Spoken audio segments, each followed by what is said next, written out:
सुबह की रिकवरी बाजार में फिर से खत्म होती हुई दिख रही है। दिन के निचले स्तरों की तरफ आते हुए बाजार 35,000 के बेहद करीब है। बैंक निफ्टी तो 15,750 के करीब निफ्टी।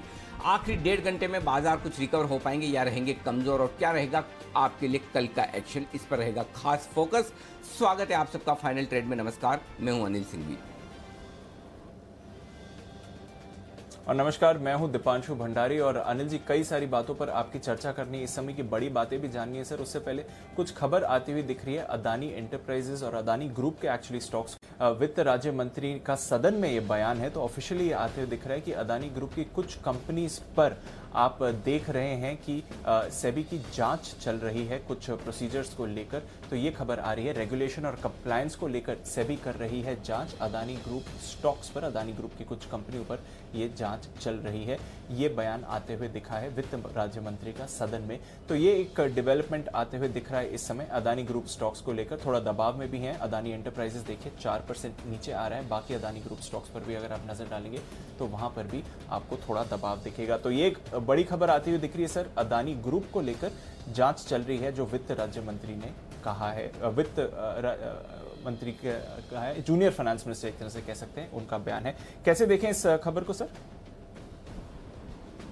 बिल्कुल दीप, और ये बड़ी खबर आती हुई दिख रही है। और ये खबर ब्लूमबर्ग और रॉयटर्स के हवाले से हम आपके सामने लेकर आ रहे हैं। ब्लूमबर्ग और रॉयटर्स दोनों न्यूज़ वायर्स पर ये खबर आती हुई दिखी कि नए वित्त राज्य मंत्री ने संसद में आज बयान दिया है। आज से संसद सत्र की शुरुआत होती हुई दिखी है और उनकी तरफ से ये बयान आता हुआ दिख रहा है। न्यूज़ राइज के हवाले से ये खबर आती हुई दिख रही है और उनका ये कहना है कि दो तरह की जाँच की खबरें आती हुई दिख रही है। एक तो ये कि जो अलग अलग रेगुलेशन है उनके कंप्लायंस को लेकर सेबी अदानी ग्रुप की कुछ कंपनियों की जांच कर रही है, और दूसरा है कि डीआरआई की तरफ से इनकम टैक्स डिपार्टमेंट के जो कुछ रूल्स रेगुलेशन है, इनकम टैक्स एक्ट के कुछ रूल्स रेगुलेशन है, उसको लेकर उनकी जांच होती हुई दिख रही। तो ये दो खबरें इस वक्त आती हुई दिख रही है जो आपके सामने है।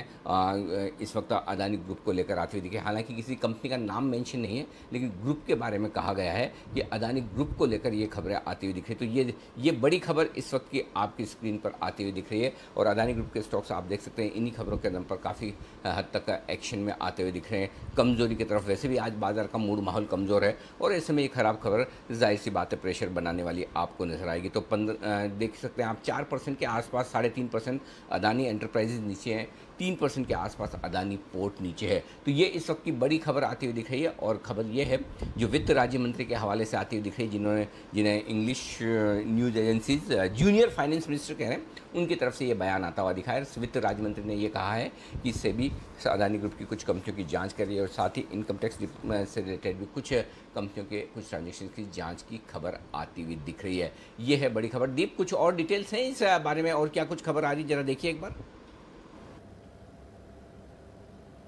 बिल्कुल सर, और कंप्लायंस के नियमों को लेकर ही ये कुछ जांच चल रही है। अब देखना पड़ेगा कि कितनी कंपनीज इसके स्कोप में आती हैं, कौन कौन सी कंपनीज हैं, और सेबी कर रही है तो डेफिनेटली फिर लिस्टेड कंपनीज की स्कोप ज़्यादा रहेगी, तो वहाँ पर आपको डेफिनेटली एक्शन देखना पड़ेगा।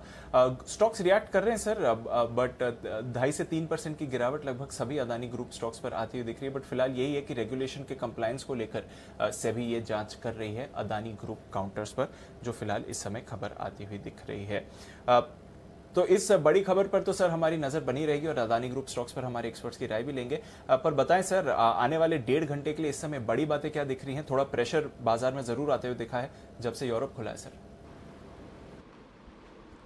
बिल्कुल दीप, तो बड़ी बातें यही है, बाजार में एक्शन भरपूर होता हुआ दिख रहा है और वो है कमजोरी की तरफ। एक रिकवरी हुई थी सुबह सुबह, इसलिए उस रिकवरी के बाद बाजार वापस से थोड़े ठंडे होते हुए दिख रहे हैं। ये आपके सामने तो अभी फिलहाल 35,000 के अहम लेवल के नज़दीक है निफ्टी और 15,750 के अहम लेवल के नज़दीक निफ्टी आपको नज़र आता हुआ दिख रहा है। ये आपके लिए खबरें हैं, ये पूरा का पूरा एक्शन है। बाकी स्टॉक्स और सेक्टर्स को रिलेटेड जो कुछ भी बड़ा एक्शन है, आप बताएं क्या कुछ एक्शन वहां पर होता हुआ दिख रहा है दीप?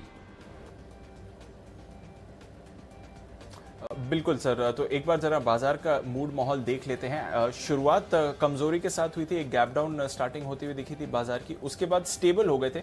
करीब 100 पॉइंट नीचे आपको निफ्टी दिख रहा था 15,800 के ऊपर होल्ड करते हुए। और फिर जब यूरोप खुला 12:30 बजे, जब यूरोप फ्यूचर्स की ट्रेड शुरू हुई और उसके बाद जब यूरोप के बाजार खुले, तब से हम देख रहे हैं कि थोड़ा बाजार पर दबाव और आते हुए दिखा है। बैंक्स स्पेशली आज थोड़ा कमजोरी दिखा रहे हैं। 750 पॉइंट्स की गिरावट आई थी, 35,000 के नीचे फिसला था बैंक निफ्टी, बट अब वापस 35,000 के स्तर को होल्ड करने की कोशिश कर रहा है।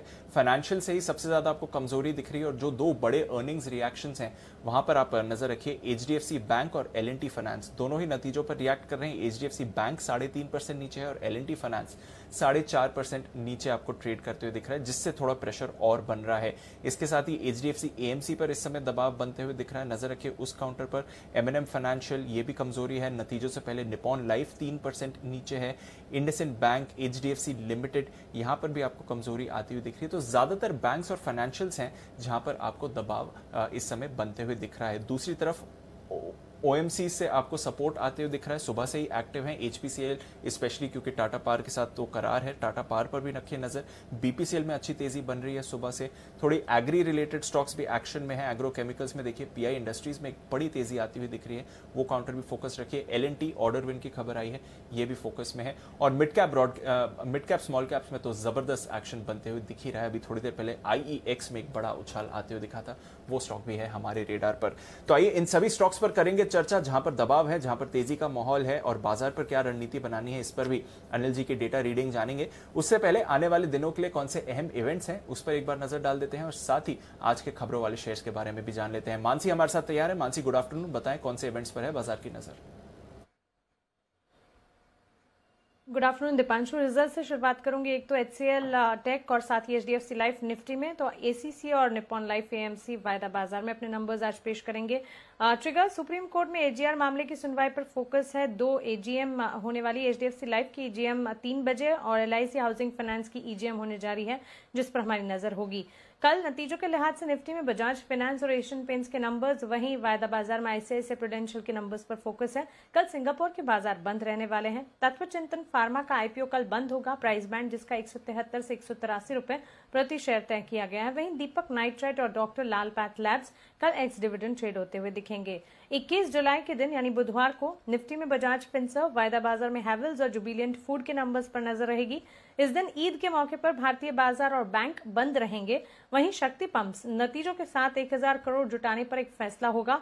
बोर्ड बैठक पर फोकस रहेगा। वहीं केसुराम इंडस्ट्रीज बोर्ड बैठक में इक्विटी के जरिए पूंजी जुटाने को लेकर फैसला करेंगे। तो बुधवार तक के इंपॉर्टेंट ट्रिगर्स। बिल्कुल, तो ये है आपके लिए कुछ important triggers. Mid week holiday हमारे लिए भी है, कुछ और एशियन मार्केट्स भी इस हफ्ते बंद रहने वाली हैं, बट डेफिनेटली काफी सारे नतीजे भी आने वाले हैं जहां पर हमें रखनी है नजर। कुछ खबरें ऑलरेडी आज आ चुकी हैं बाजार खुलने के बाद, तो आइए एक बार वहां पर भी नजर डाल देते हैं। वरुण हमारे साथ तैयार है। गुड आफ्टरनून वरुण, बताइए। गुड आफ्टरनून दीप। तो देखिए, सबसे पहले तो अडानी ग्रुप स्टॉक्स यहाँ पे भी आपको नजर रखनी है, क्योंकि अभी अभी जो फ्लैशेस आ रहे हैं कि अडानी ग्रुप स्टॉक्स पे काफ़ी सारी कुछ इन्वेस्टिगेशंस चल रही है। सबसे पहले तो डीआरआई इन्वेस्टिगेशन कर रहा है कुछ एंटिटीज़ की अडानी ग्रुप की, जहाँ पे आईटी एडमिनिस्ट्रेशन लॉस के अंडर ये इन्वेस्टिगेशन की जा रही है। और दूसरी जो खबर आई है वो ये है कि सेबी इस ग्रुप की कंपनी जो है उन पे इन्वेस्टिगेशन कर रही है। कुछ रेगुलेशंस के कंप्लायंस को रिलेटेड इश्यूज है जिनके ऊपर ये जो पूरे इन्वेस्टिगेशन है वो की जा रही है। जो जूनियर फाइनेंस मिनिस्टर है, उन्होंने कहीं ना कहीं पार्लियामेंट में ये बयान दिया है, तो उसका इंपैक्ट आप सभी के सभी अडानी ग्रुप स्टॉक्स पे देख रहे हैं। अभी तक इतनी खबर निकल के आई है, और अगर कुछ आती है तो मैं उसका आपको जरूर अपडेट दूंगा, लेकिन अभी तक ये खबर जो है वो रॉयटर्स और ब्लूमबर्ग दोनों से निकल के आई है। इसके अलावा सीडीएसएल, यहाँ पे सूत्रों के हवाले से खबर है कि एलआईसी की जो पॉलिसी होल्डर है उनके लिए आईपीओ में अलॉटमेंट जो है उसकी प्रक्रिया शुरू हो चुकी है। एलआईसी में आईपीओ की पब्लिक शेयर होल्डर जो है उनके लिए हिस्सा रिजर्व रखा गया है, करीब 10% के आसपास का रिजर्व हिस्सा रखा गया है। कंपनी ने योग्य जो पॉलिसी होल्डर्स है उनका डेटा बनाना शुरू कर दिया है, तो कहीं ना कहीं इसके चलते ज़्यादा इंपैक्ट जो है वो सीडीएसएल जैसे स्टॉक्स पे देखने मिलेगा, आपको बीएसई जैसे स्टॉक्स पे देखने मिलेगा। इसके लिए स्टॉक्स आज बजिंग भी है। शिपिंग कॉर्पोरेशन, यहाँ पे कोजेंसीज के हवाले से खबर आई है कि सरकार एससीआई में पूरा हिस्सा बेचना चाहती है और कुछ ही हफ्तों में यहाँ पे जो फाइनेंशियल बिड्स है उनको मंगवाया जाएगा। स्वराज इंजन, यहाँ पे नतीजे आए हैं, मुनाफा 8 करोड़ से बढ़ के 34 करोड़ हुआ है साल 10 साल, लेकिन क्वार्टर अगर आप देखेंगे तो फ्लैट रहा है, 33 करोड़ से बढ़ के 34 करोड़। मार्जिन साल 10 साल 11% से बढ़ के 15%, क्वार्टर अगर आप देखेंगे तो 15.1% गिर के 15% पे आए हैं। सूर्योदय स्मॉल फाइनेंस बैंक, यहाँ पे क्वार्टरली अपडेट दिया है। ग्रॉस लोन जो है उसमें 16% के आसपास की बढ़ोतरी हुई है, कुल डिपॉजिट में भी 16% की बढ़ोतरी हुई है। कासा रेशियो जो है 15.4% से बढ़ के 16.2% पे आया है।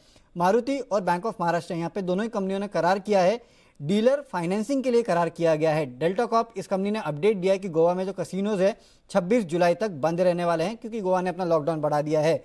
पीएनबी हाउसिंग, यहाँ पे सैट ने सेबी और पीएनबी हाउसिंग की जो दलील है उसमें पूरी हुई है, सैट ने अपना फैसला जो है वो फिलहाल सुरक्षित रखा है। एमएनएम खबर ये है कि कुछ 600 गाड़ियां हैं जिनके इंजन पार्ट्स की जांच जो है वो एक कंपनी करने वाली है।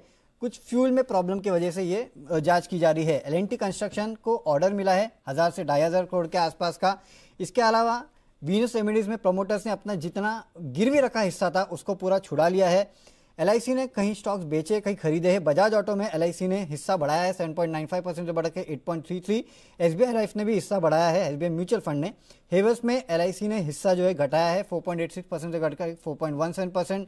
नैल्को में एलआईसी ने हिस्सा घटाया है। इसके अलावा वोल्टास में भी हिस्सा जो है उसको बढ़ाया गया है, 4.82% से बढ़ा के 5.09% किया गया है। और कुछ ही देर पहले इंडियन बैंक के भी नतीजे आए हैं।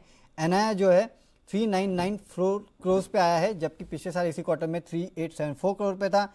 मुनाफा 370 करोड़ से बढ़ के 1,180 करोड़ के आसपास आया है। कंपनी के जो ग्रॉस एनपीए है 9.85 से घटकर 9.69% के आसपास आए हैं। ओके, तो ये है आपके लिए खबरों वाले स्टॉक्स। ढेरों स्टॉक्स में एक्शन बनते हुए दिख रहा है। आइए फिर इस एक्शन को आगे बढ़ाया जाए। हमारे सारे एक्सपर्ट्स हमारे साथ जुड़ रहे हैं। बिल्कुल सचित जी के लिए बीटीएसटी टीम।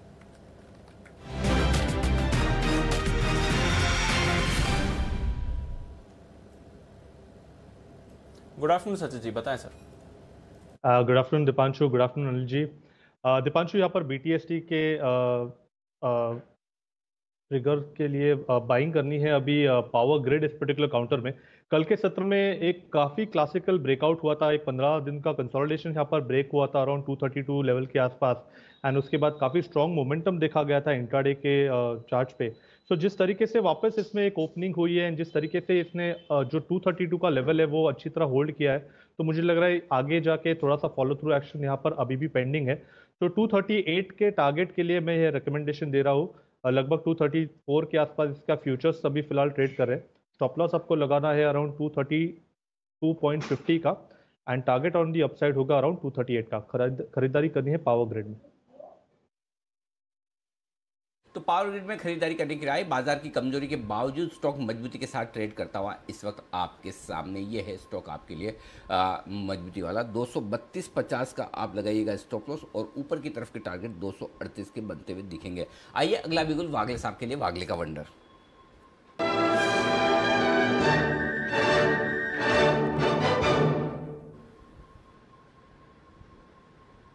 बताए वागले साहब।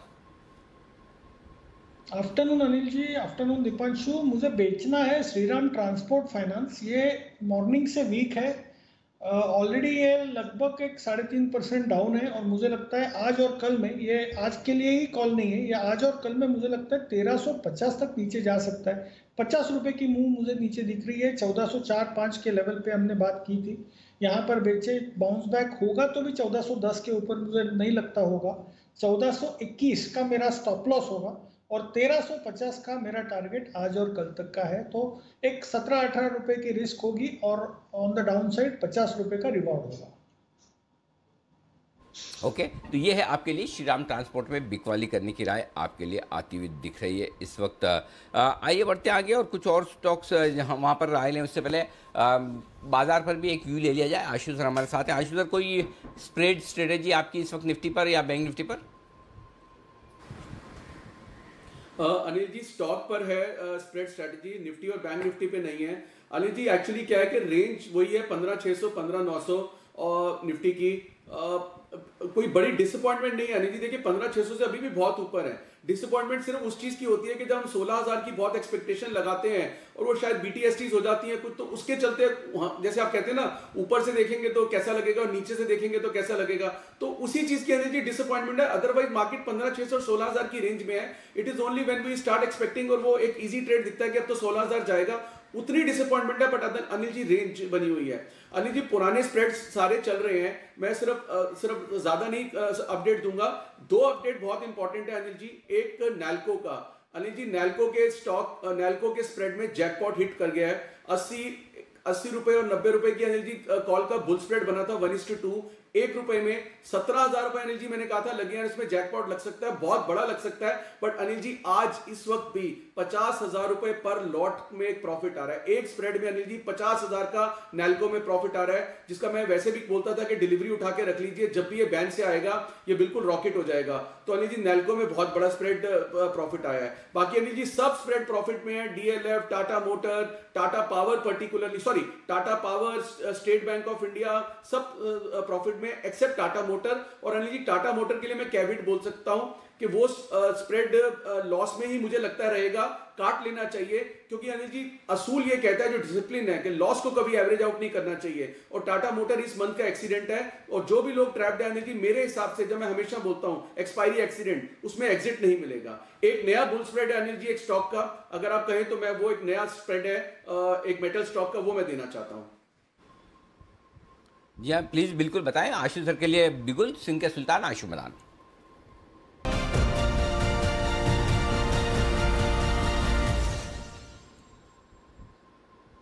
बताएं सर।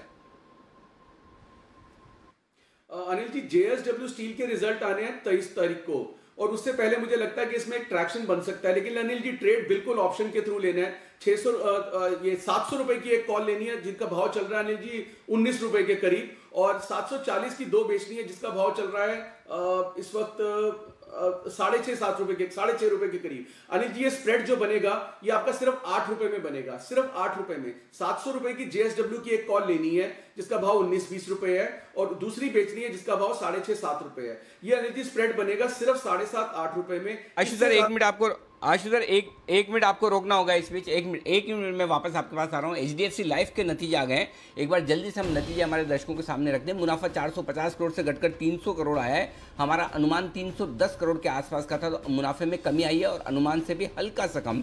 एक तरह से आप अनुमान के मुताबिक कह सकते हैं 310 करोड़ और 300 करोड़ में ज़्यादा फर्क नहीं, लेकिन 450 करोड़ से घटकर 300 करोड़ का मुनाफे का आंकड़ा आपके सामने।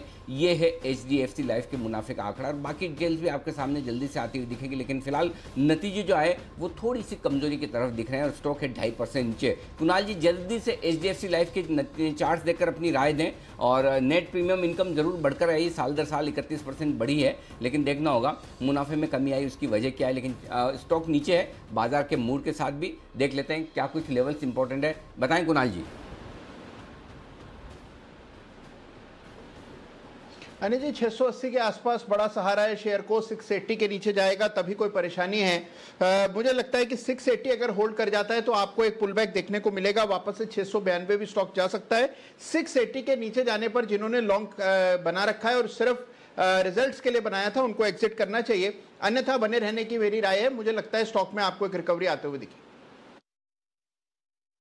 ओके, तो 680 का स्टॉप लॉस रखें। ये कैश के लेवल से या फ्यूचर के? कैश का लेवल है अनिल जी, कैश का। ओके, कैश लेवल 680 के नीचे ट्रेड करना शुरू करें तो डरिए घबराइए, अदरवाइज चिंता न करें। नेट प्रीमियम तो जबरदस्त बढ़कर आई है, 5,720 करोड़ से 7,500 करोड़ से ज़्यादा प्रीमियम तो बढ़ी है, लेकिन साथ ही मुनाफे में आई है कमी। क्या कुछ क्लेम्स जरूरत से ज़्यादा हुए या फिर कुछ एक्सेप्शनल मामला है, वो देखना समझना ज़रूरी होगा। वो भी हम थोड़ी देर में आपके लिए डिटेल्स रखेंगे, लेकिन उससे पहले आशु सर जेएसडब्ल्यू स्टील में हमें एक स्ट्रेटेजी बता रहे थे खरीदारी करने के लिए। बुल स्प्रेड 700 रुपये का कॉल ऑप्शन खरीदिए एक, 740 रुपये के 2 कॉल ऑप्शन बेचिए, और ये स्ट्रेटेजी आपकी बनेगी 8 रुपये की कॉस्ट में। 8 रुपये आपकी जेब से लगेंगे। इस आशु सर कुछ और ऐड करना चाहते थे आप, राइट? नहीं अनिल जी, मैं ये बोल रहा था कि देखो मार्केट जो ऐसी है ना अनिल जी, ये स्प्रेड कभी कभी लगता है कि 1:2, जैसे आप भी पूछते हैं कि अनलिमिटेड लॉस है। ऊपर में अभी भी अनिल जी कैप्ड है, ऑल सेड एंड डन हम 16,000 पे हैं, लेकिन स्टॉक्स में बहुत सारे स्टॉक्स में फटीग नजर आ रहा है। तो आई थिंक मुझे लगता है कि स्ट्रेटजीज के थ्रू रहे, और ये स्ट्रेटजीज अनिल जी जो बुल स्प्रेड है ना, ये इसमें बढ़िया चीज ये है कि अगर मार्केट कहीं नहीं जा रहा तो जो इधर डेल्टा भी फेवर में रहता है, और जो थीटा दिखे, जो टाइम टूटता रहता है, जो जिसकी वजह से प्रीमियम टूटता है, तो ये इस खड़े भाव पे भी, मतलब जब बोरिंग ट्रेड हो जाता है कि मार्केट खड़ा हुआ है, खड़े भाव पे भी प्रॉफिट आ जाता है। तो आई थिंक ये स्ट्रेटजी इस महीने में बहुत हेल्पफुल रही है। दैट इज वाई अगर अनिल जी आपको याद हो 5 से शुरू की थी, अब 8, 9 या 10वीं स्ट्रेटजी है, और ये उनमें से 2 को छोड़ के, क्योंकि एक LIC 1:1 थी, बाकी सब 1:2 है, बट LIC में भी अनिल जी मुझे लगता है 1:2 में कन्वर्ट कर देना चाहिए, क्योंकि अगले 7-8 दिन में कुछ बहुत बड़ी चीज नहीं होने वाली। बट ये अनिल जी मुझे लगता है कि इन स्ट्रेटजीज में सब में एंड में जाके 10 में से 8 में प्रॉफिट होगा। नैल्को में एक जैकपॉट लग गया है। ओके, तो ये है आपके लिए आशु जी की तरफ से उनकी अपडेट्स। नैल्को में जैकपॉट लगा है, बाकी स्प्रेड्स भी ज्यादातर मेंटेन ही हैं। JSW स्टील पर अब आपके लिए एक नया स्प्रेड आते हुए दिख रहा है, या ये है अपडेट। और HDFC लाइफ अगर आप देखें कुछ और अपडेट्स जो उनकी प्रेजेंटेशन में इन्होंने जाने हैं, तो जो इस दूसरी लहर आई थी पिछले क्वार्टर में हम देख रहे थे, उसके जो पीक क्लेम्स हैं वो पहली लहर के मुकाबले में 3 से 4 गुना ज्यादा हैं। तो थोड़ी क्लेम्स ज्यादा रहे हैं, जैसे अनिल जी भी कह रहे थे, उसका भी आप थोड़ा इम्पैक्ट नतीजों पर देख रहे हैं जो HDFC लाइफ का। इसलिए नतीजे ठीक ठाक हैं, पर अनुमान से थोड़े कमजोर हैं इस समय, जहां तक HDFC लाइफ का सवाल है। चलिए, और कहां पर आपको रखनी है नजर, क्योंकि नतीजों का सीजन अब थोड़ा और पेस पिकअप करते हुए दिख रहा है। आज HCL टेक के आने वाले हैं नतीजे, एक बार वहीं पर डाल लेते हैं नजर। कुशल हमारे साथ तैयार हैं। कुशल, गुड आफ्टरनून, बताइए क्या है बाजार का अनुमान HCL टेक्नोलॉजीज से? Good afternoon Deepanshu. आप देखिए HCL टेक के नंबर्स जो हैं वो कहीं ना कहीं स्टेबल साइड पर हम अनुमान करके चल रहे हैं। आप देखना होगा क्योंकि डॉलर है जो है वो करीब 2% बढ़कर जो है $274.7 करोड़ पर आ सकती है, और ये इसलिए क्योंकि कंपनी की जो डील रैंप अप्स हुई है, जो डील विंस हुई है, उससे कंपनी को फायदा मिलता हुआ नजर आएगा। पर दूसरी तरफ कंपनी की मार्जिन माफ कीजिएगा, मार्जिन पर अगर आप नजर डालें तो 20.3 20.2% पर ये मार्जिन फ्लैट रह सकते हैं। कंपनी का मुनाफा अगर आप देखें तो करीब 10% बढ़कर 3250 करोड़ पर हमारा रहने का अनुमान है। पर कहीं ना कहीं जो प्रोडक्ट कारोबार है वहां से थोड़ी सी अंडर परफॉर्मेंस की एक्सपेक्टेशंस लगाई जा रही है, उसको लेकर मैनेजमेंट क्या कहती है ये जानना हमारे लिए इंटरेस्टिंग होगा। साथ ही जो ERD कारोबार है इनका, और जो एट्रिशन दर आपको अक्रॉस IT कंपनीज देखने को मिल रही है कि 2 से 3% की बढ़त वहां पर आ रही है, तो उसको स्टेबलाइज करने के लिए, उसको कंट्रोल करने के लिए कंपनी क्या कहती है उनकी कमेंट्री में, और इस पर उनका क्या विचार है और आउटलुक है, ये जानना निवेशकों के लिए काफी बड़ा फोकस रहेगा। बिल्कुल, तो यह है आपके लिए HCL टेक्नोलॉजीज अच्छे मोमेंटम में था, बट अब नतीजों से पहले और आज की बाजार की वीकनेस का इम्पैक्ट इस काउंटर पर भी आपको पड़ते हुए दिख रहा है। देखते हैं नतीजे तो कैसे आते हैं, और मोर इम्पोर्टेंटली गाइडेंस किस तरह की देती है कंपनी। सचिन जी, फ्राइडे को आपकी रिकमेंडेशन लिस्ट में भी था HCL टेक्नोलॉजीज, आज थोड़ा सुस्त दिख रहा है, क्या करना चाहिए 1000 के लेवल्स पर? इंपॉर्टेंट लेवल्स क्या है इस काउंटर के लिए? दीपांशु, जिस तरीके से इसने थर्सडे का एक ब्रेकआउट दिया है वो काफ़ी क्लाइमेटिक वॉल्यूम्स पे दिया हुआ है, एंड जिस तरीके से इसका ओवरऑल स्ट्रक्चर है पिछले 4 महीनों का, तो यहाँ पर एक कॉन्ट्रैक्टिंग ट्रायंगल से एक ब्रेकआउट हुआ था डेली चार्ट पे। सो क्लियरली यहाँ पर मुझे लग रहा है स्टांस तो बुलिश ही रखना चाहिए। जब तक 960 ये पर्टिकुलर सपोर्ट होल्ड हो रहा है तब तक इस पर्टिकुलर पैटर्न में कोई डिस्टॉर्शन नहीं होगा। तो मुझे लग रहा है थोड़ा सा एक कंसोलिडेशन अगर हो जाता है एंड वापस अराउंड 1030 के आसपास के स्विंग्स बनते हैं, तो मुझे लग रहा है काफ़ी अच्छा मोमेंटम इस पर्टिकुलर काउंटर में नजर आना चाहिए। सो स्टांस तो वही है कि 1100-1110 के आसपास के स्विंग्स बनने चाहिए जिस तरीके से स्ट्रक्चर है। स्टॉप लॉस आपको लगाना चाहिए around 960 on a closing basis, and अभी भी खरीदारी करने का ही मन होगा HCL टेक्नोलॉजी। ओके, तो खरीदारी का मूड बनाए HCL टेक्नोलॉजीज पर, नजर रखें इस काउंटर पर, बढ़िया एक्शन आते हुए दिख रहा है। इंडेक्स स्टॉक्स पर उतार चढ़ाव थोड़ा बनते हुए दिख रहा है, बट ढेरों मिड कैप स्मॉल कैप्स हैं जहां पर आपको अभी भी बढ़िया तेजी बनती हुई दिख रही है। IEX अभी इस पर थोड़ी देर पहले एक स्पाइक आते हुए दिखा था। कुणाल जी, जरा IEX के चार्ट पर डालें नजर, स्पाइक आते हुए दिख रहा है, क्या राय बनती है काउंटर पर?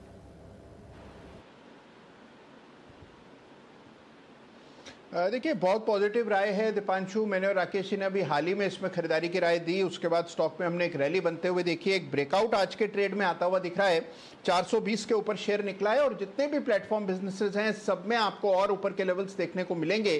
तो IEX बिल्कुल निवेशित रहने की मेरी राय है। मुझे लगता है स्टॉक जाएगा 480 तक, पहला पड़ाव इसका 460 रुपए का है, 460 फिर 480 तक भी जाना चाहिए।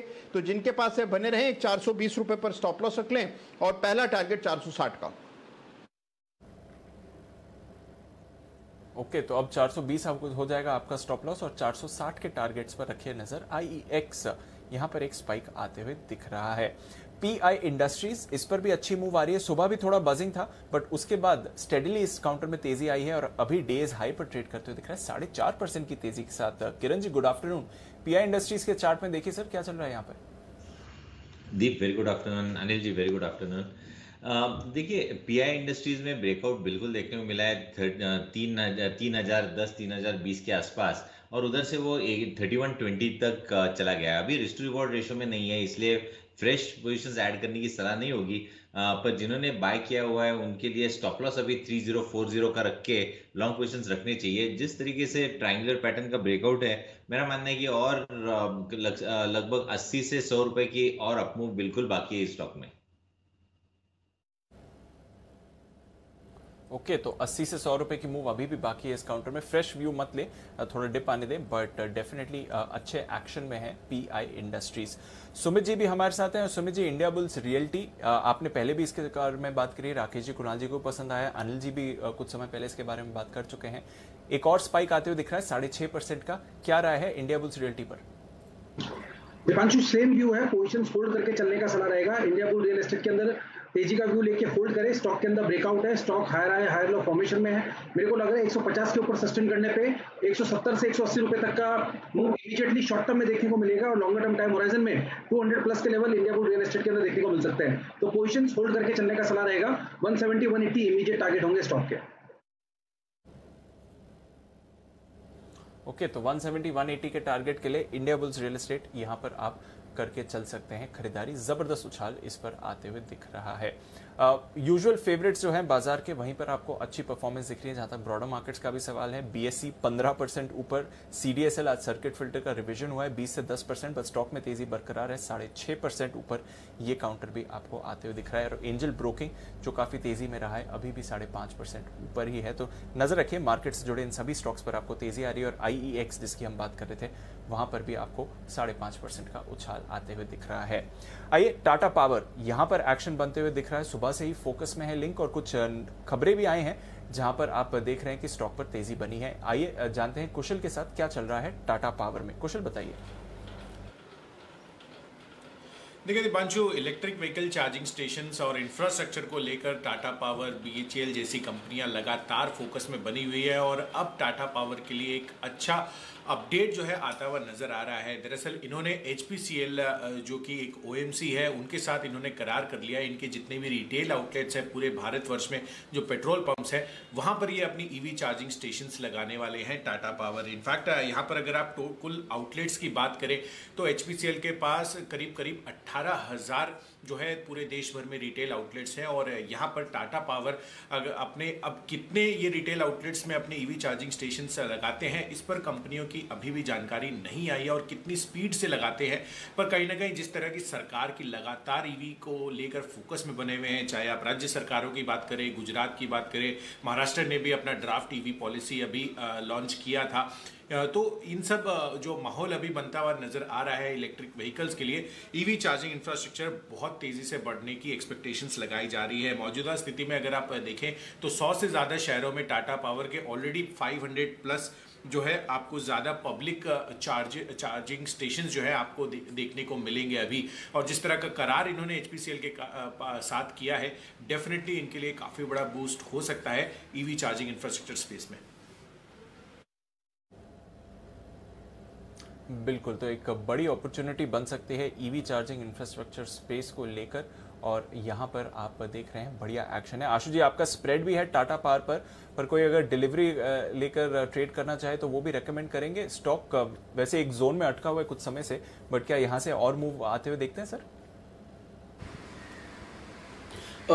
दीपांशु, दोनों स्प्रेड है, 120-30 वाला, और इसके बाद एक दोबारा स्प्रेड दिया था कि जिन्होंने पुराना नहीं बनाया 125-35 वाला। दोनों बहुत अच्छे स्प्रेड है, पहले में अच्छा प्रॉफिट आ रहा है, दूसरा भी पॉजिटिव है, और डिलीवरी के लिए भी बाय थी। दीपांशु, यही प्रॉब्लम थी कि डिलीवरी में अगर वो थोड़ा सा टाइम लग जाएगा तो होल्ड करने के लिए थोड़ी इरिटेशन या फ्रस्ट्रेशन हो जाती है कि जब मार्केट चलती है। तो ऐसे में दीपांशु, जो आपने कहा एक रेंज में है, रेंज में बेस्ट चीज है जो कॉल ली हुई है वो इंटैक्ट है आपकी, और जो ऊपर की बेची हुई है वो धीरे धीरे कम होती जा रही है। तो 6,700 का लॉट है दीपांशु, 2 या 3 रुपए भी प्रॉफिट मिलता है, तो एक स्प्रेड में 20-20 हजार का प्रॉफिट इसमें भी आराम से बुक हो जाएगा और पहले वाले स्प्रेड में तो हो भी रहा है। तो इसीलिए अनिल जी सॉरी दीपांशु यही पर्पस था कि जो अच्छा स्टॉक है जिसमें लगता है कि मोमेंटम बनेगा लेकिन कुछ टाइम के लिए कंसोलिडेट कर सकते हैं तो स्प्रेड्स ऐसे में बहुत अच्छा वर्क करते हैं। तो टाटा पावर में बिल्कुल पॉजिटिव व्यू है। किसी को डिलीवरी अभी भी इसी भाव में लेनी है बिल्कुल ले सकता है और कुछ सोचने की जरूरत नहीं है। ये लॉन्ग टर्म में मुझे लगता है कि 200 रुपए से भी ऊपर हो जाएगा क्योंकि इसने सारी मंदी अपनी खत्म कर दी है। लेकिन इन सब चीजों के लिए टाइम जरूर लगता है। आज दीपांशु देखिए पिछले 3-4 महीने में मैं इंटरमिटेंटली JSW एनर्जी के लिए बोलता था बार बार कि वो कैश का स्टॉक है कि 200 रुपए जाएगा, मतलब मिनिमम जाएगा। आज वो 200 रुपए हो गया। ऐसे ही टाटा पावर भी किसी दिन बात करेंगे 200 रुपए होगा, लेकिन फ्यूचर एंड ऑप्शन का स्टॉक है, मतलब डेरिवेटिव का स्टॉक है, तो आपको पता है कि उसमें थोड़ा टाइम लगता है कि ऐसी एक्सपायरीज आती हैं। जब वो ट्रैक्शन आती है तो ओवरबॉट हो जाता है, फिर वो कटता है, जैसे टाटा मोटर में देख रहे हैं। तो ये चीजें नॉर्मल है इस मार्केट के अंदर।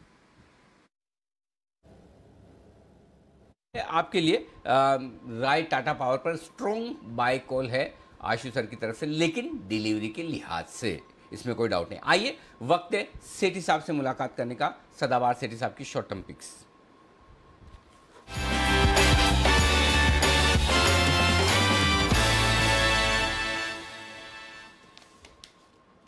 जैसा कि सेठी साहब का ट्रैक रिकॉर्ड है, लॉन्ग टर्म पिक उनकी शॉर्ट टर्म पिक में बदल जाती है। आज सुबह RPSG CESC वेंचर्स ये वो स्टॉक था जहाँ SPL मिड कैप स्टॉक्स में सेठी साहब ने सुबह 10 बजे आपको खरीदारी करने की राय दी थी। 825 के टारगेट के लिए स्टॉक ऑलरेडी 20% के ऊपरी सर्किट पर इस वक्त ट्रेड करता हुआ दिख रहा है, तो 762 तक पहुंचता हुआ दिख रहा है। गजब का मूव आया है सेठी साहब। लॉन्ग टर्म पिक आज ही एकदम शॉर्ट टर्म मूव, इतना स्ट्रॉन्ग मूव आता हुआ दिखा है। जरा इस पर एक बार अपडेट दें और उसके बाद मैं लेता हूं आपसे आपकी बेहतरीन पिक्स। दमदार स्टॉक है और आज ही 20% चल जाएगा ये तो सोचा भी नहीं था मैंने। मेरा तो लॉन्ग टर्म का टारगेट था 825, बट वैल्यूएशन के लिहाज से बहुत ही सस्ता है। जिस तरह से FSL में तेजी बनी है उसके हिसाब से देखें तो बहुत ही सस्ते वैल्यूएशन पे ट्रेड कर रहा है। और आज मैंने सुबह 650-55 के लेवल पर रिकमेंड करा था, अभी 762 100 रुपया बढ़ गया वहां से। तो आज के खराब बाजार में भी जब निफ्टी 200 पॉइंट टूटा हुआ है तब भी कैश मार्केट के स्टॉक खास करके चुनिंदा स्टॉक्स में बहुत अच्छी एक तेजी चल रही है। और इसके अलावा वो जो एक NCL इंडस्ट्रीज जो सीमेंट स्टॉक था उसने भी अच्छा किया है, 250 वाला 260 के हाई करके आया है इस खराब बाजार में भी। ओके, और आपकी अगर तबीयत ठीक है तो फिर आज के 2 स्टॉक्स बता दें आप। हाँ बिल्कुल अनिल जी, तबियत तो वैसे ज्यादा सुधार नहीं है, लेकिन चूंकि ऑफिस आ गया था तो मैंने यहीं पे टैबलेट लेके थोड़ा रेस्ट करके सोचा देता हूँ आज पिक्स। अनिल जी 2 स्टॉक है, दोनों कैश मार्केट के स्टॉक है, दोनों में खरीदारी करनी है। जो पहला स्टॉक है ये मैं पहली बार रिकमेंड करने जा रहा हूँ। इस स्टॉक को मैंने पहले कभी रिकमेंड नहीं किया चैनल पर और मुझे याद नहीं आता किसी और ने भी इसको आइडेंटिफाई किया है। स्टॉक कंपनी का नाम है MB इंडस्ट्रीज, EMMBI ये है इसका सिंबल, जो कि अभी 115 के लेवल पे NSE में ट्रेड करता है।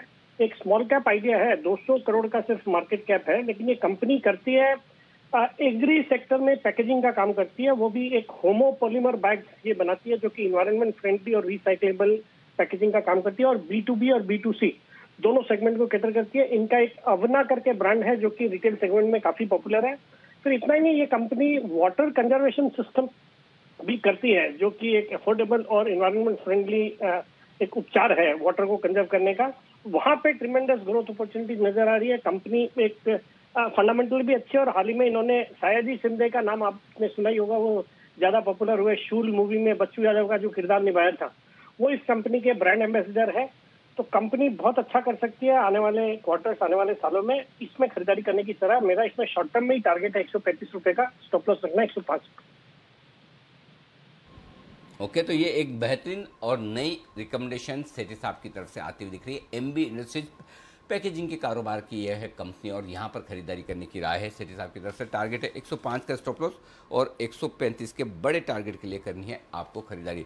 बताइए सेठी साहब दूसरा स्टॉक आज के लिए।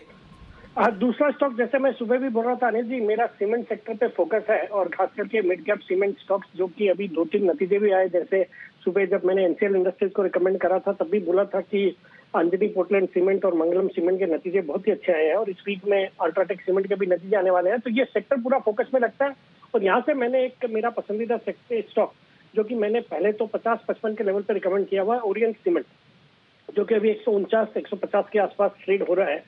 ये स्टॉक को आज खरीदारी करने की सलाह है। CK बिरला ग्रुप की कंपनी है, इनकी सीमेंट की कैपेसिटी 8 मिलियन टन क्लिंकर की कैपेसिटी है 5.5 मिलियन टन और फर्दर कैपेसिटी एक्सपेंशन भी किया है कंपनी ने। और ये वैल्यूएशन के लिहाज से with in the cement space बहुत ही सस्ते वैल्यूएशन पे ट्रेड करता है अगर आप ईवी पर टन के हिसाब से इसको देखें तो।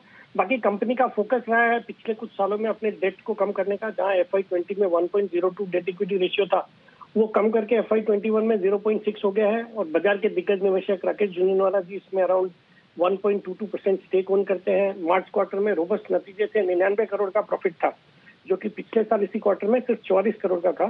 तो मुझे लगता है जैसे हमने बाकी सीमेंट कंपनीज के इस क्वार्टर के नतीजे जो अभी तक आए हैं वो अच्छे आए हैं और मैं मानता हूं कि आने वाले जो भी नतीजे हैं वो भी अच्छे रहेंगे। तो इस स्टॉक को बिल्कुल खरीदारी करने की सलाह करंट लेवल्स पे। मेरा शॉर्ट टर्म में इसमें टारगेट है 165 रुपए का, स्टॉप लॉस रखना 145 रुपए।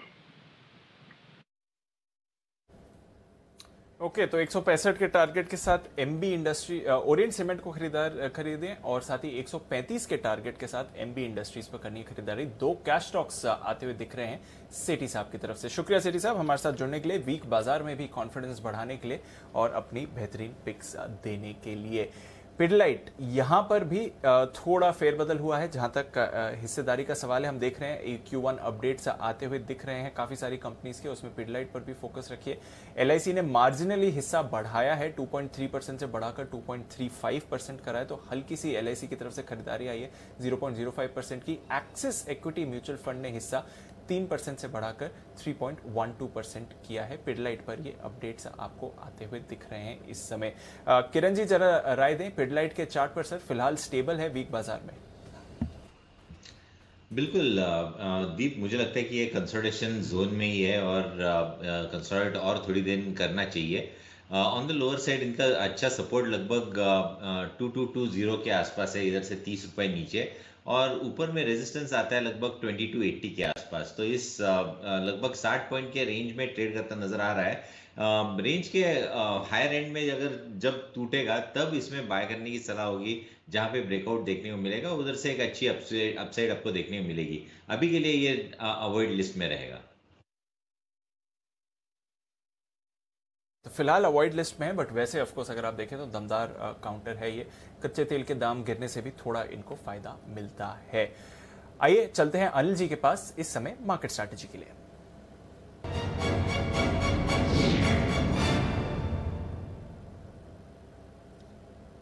अनिल जी, दबाव तो है बाजार में। फ्राइडे को डाउ 300 पॉइंट्स फिसला था और फिलहाल डाउ फ्यूचर्स पर भी नजर डालेंगे तो 300 पॉइंट्स की गिरावट यहां पर आपको दिख रही है। 34,250 के लेवल पर डाउ फ्यूचर्स है। परसेंटेज वाइज में अभी भी 1% की गिरावट नहीं है, बट पॉइंट वाइज अगर आप गिरावट देखें तो डेफिनेटली ज्यादा दिख रही है सर।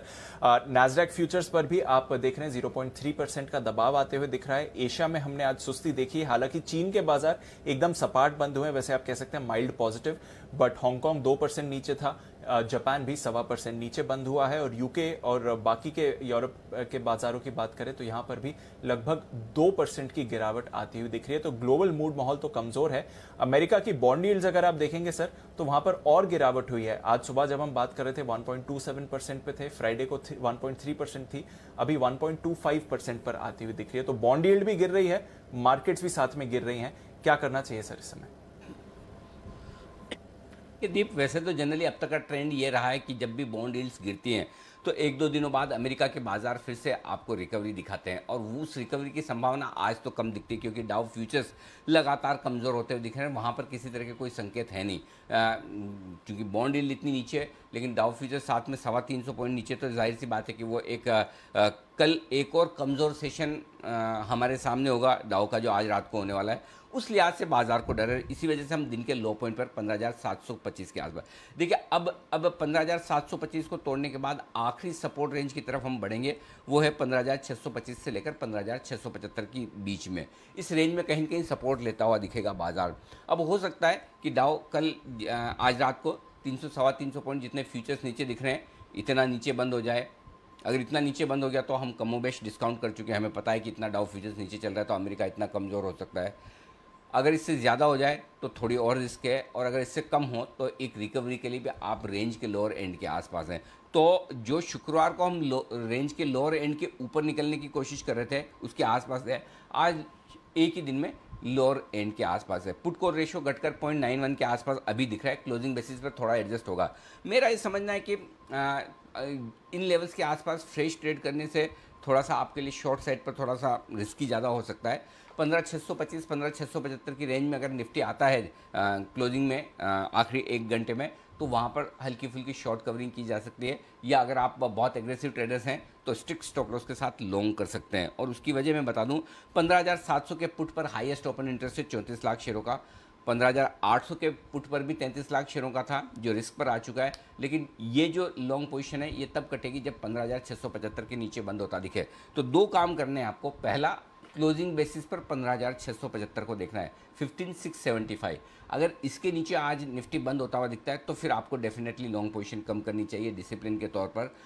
अगर उसके ऊपर बंद होता है तो आप अभी भी मुश्किल में है, लेकिन खतरे में नहीं है, रेंज के अंदर ही। तो रेंज के नीचे 15,675 के नीचे बंद होने पर ही रिस्क खुलती हुई दिखेगी पहली, और पक्की रिस्क 15,575 के नीचे बंद होने पर होगी। तब तक आप रिस्क पर मतलब खतरे मतलब टेंशन में, लेकिन उतने खतरे में नहीं कि आप सब कुछ छोड़ दें। तो ये लेवल्स हैं, और 15,700 पर चूंकि पुट में हाईएस्ट ओपन इंटरेस्ट है, कोशिश करेगा बाजार की उसे रोकें।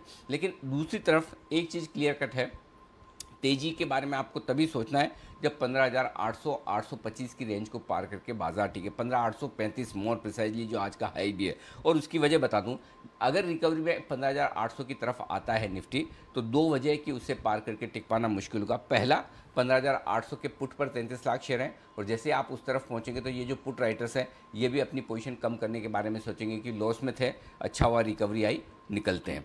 दूसरा, 15,800 के कॉल्स पर हाईएस्ट ओपन इंटरेस्ट है 60 लाख शेयरों का, कॉल राइटिंग तगड़ी हुई है, उसमें से 53 लाख शेयर आज ही जुड़े हैं, तो दबाकर कॉल राइटिंग हुई है 15,800, 15,850, 15,900, खतरनाक कॉल राइटिंग है। तो इसलिए ऊपर जाकर टिक पाना थोड़ा मुश्किल होगा। तो वही रेंज है 15,800 15,900 की रेंज में आपको ऊपर में बिकवाली करनी है, 15,600 15,700 की रेंज में हल्की फुल्की शॉर्ट कवरिंग और खरीदारी करनी है। जब तक इस रेंज को बाजार किसी एक और ना तोड़े तब तक आप इस रेंज को ट्रेड कीजिए। आइए बैंक निफ्टी, 35,000 के आसपास बैंक निफ्टी ट्रेड करता हुआ दिख रहा है, यही आखिरी सपोर्ट है। अगर 35,000 के नीचे आज बंद होने की कोशिश करता है, मोर प्रिसाइजली 34,900 के नीचे अगर बंद होता है तो आप 34,500 34,550 के आसपास तक पहुंच सकते हैं, और वो स्ट्रॉन्ग सपोर्ट जोन होगा।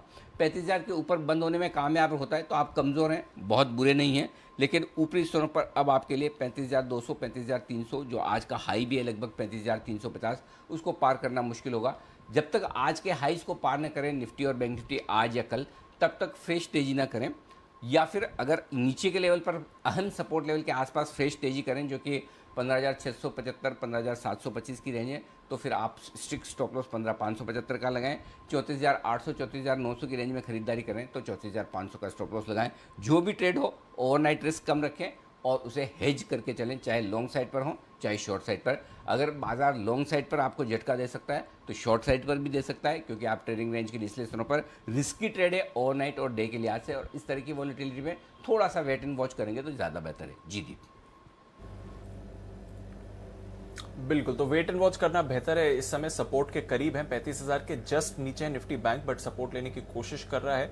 निफ्टी के अपने सपोर्ट से अभी भी कुछ 50 अंक दूर है, बट देखते हैं किस तरह के क्लोजिंग लेवल्स आपको आते हुए दिखेंगे।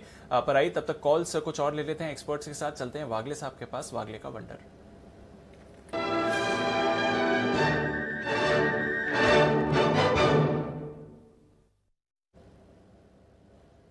बताएं वागले साहब। दीपांशु, बजाज फाइनेंस में एक बड़ा वाला ब्रेकडाउन आ रहा है। इनफैक्ट एक मतलब ऑलरेडी ये 30-40 रुपए गिर गया। मेरे को 6,000 जैसे ही टूटा, जो एक 5 7 8 10 मिनट पहले हुआ, वहाँ पे बेचना था, जहाँ पर हमने हमारे क्लाइंट्स को भी कॉल दिया। ये मैं पहले डिस्क्लोजर दे दूँ, यहाँ पर 596065 में बेचे, 30-40 रुपए की ऊपर जाता है तो और बेचे। 6050 का मेरा स्टॉप लॉस, 5780 मुझे यहाँ से भी 180 रुपए नीचे दिखता है, और ये कॉल आज और कल के लिए है। इसमें बड़ा वाला move on the down side कल आना चाहिए। ओके, तो बड़ी मूव आनी चाहिए जहां तक अब बजाज फाइनेंस का सवाल है, और नजर रखिए इसके नतीजों का भी इंतजार है। इससे पहले कि हम बजाज फाइनेंस पर देवांशी से जानें कि क्या है नतीजों का अनुमान, एक बार जरा वोडाफोन आइडिया को पुल अप करिए। क्योंकि इस समय फिलहाल जैसे हम बात कर रहे हैं सुप्रीम कोर्ट में एजीआर मामले पर सुनवाई चल रही है। अब ये एजीआर रिकैलकुलेशन मामले पर सुनवाई है। कंपनियों का कहना है कि डीओटी ने एजीआर की जो कैलकुलेशन करी है वो गलत है, पर सुप्रीम कोर्ट कह रहा है कि मामले में रिकैलकुलेशन नहीं होने वाली है। सुप्रीम कोर्ट का कहना है कि जो सितंबर 2020 में उनका जजमेंट था उसके बाद अब इस मामले पर रिकैलकुलेशन नहीं हो सकती है, एजीआर अमाउंट में बदलाव नहीं कर सकते हैं, ये सुप्रीम कोर्ट का कहना है। और इसलिए आप देख रहे हैं कि वोडाफोन आइडिया में फिलहाल दबाव बनते हुए दिख रहा है इस समय। तो supreme court clearly of the view कि जो भी अब एजीआर अमाउंट आपको देना है वो देना है, इस मामले में रिकैलकुलेशन नहीं होना चाहिए। जो वोडाफोन की तरफ से आर्ग्यूमेंट आया है वो कह रहे हैं कि 58,000 करोड़ के हमारे बकाया है, साथ ही अगर आप एजीआर का साथ ही अगर आप देखें तो कर्ज जो कंपनी पर है वो 1.8 लाख करोड़ का है। हमें एक बार रिकैलकुलेटेड अमाउंट डीओटी के साथ डिस्कस करने दीजिए और फिर डिपार्टमेंट ऑफ टेलीकॉम का ये फाइनल डिसीजन होगा। ये फिलहाल सुनवाई चल रही है, कोई फैसला नहीं दिया गया है, बट जो बात चल रही है सुप्रीम कोर्ट में उसमें ये निकल कर आया कि सुप्रीम कोर्ट पक्ष में नहीं है एजीआर अमाउंट के रिकैलकुलेशन को लेकर। वोडाफोन आइडिया, बंसल जी जरा राय दें इस चार्ट पर, 8% की तेज गिरावट आती हुई इस समय।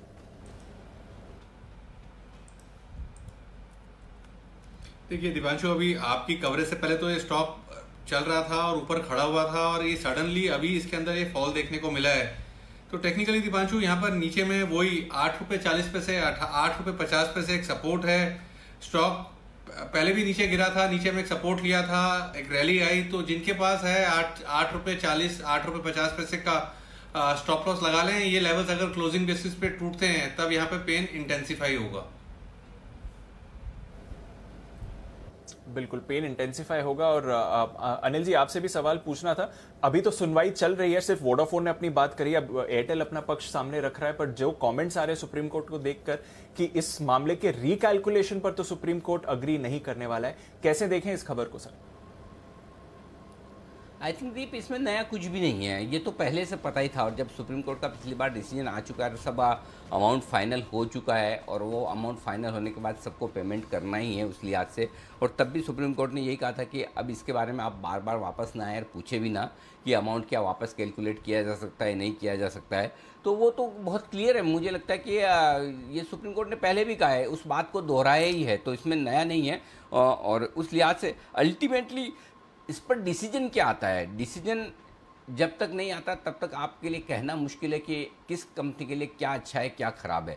तो मैं इंतज़ार करूंगा कि वोडाफोन आइडिया के मामले में सुप्रीम कोर्ट का डिसीजन क्या आता है, और ये एजीआर मामले में, not only Vodafone idea, AGR मामले में जो डिसीजन आता है वो इम्पोर्टेंट है।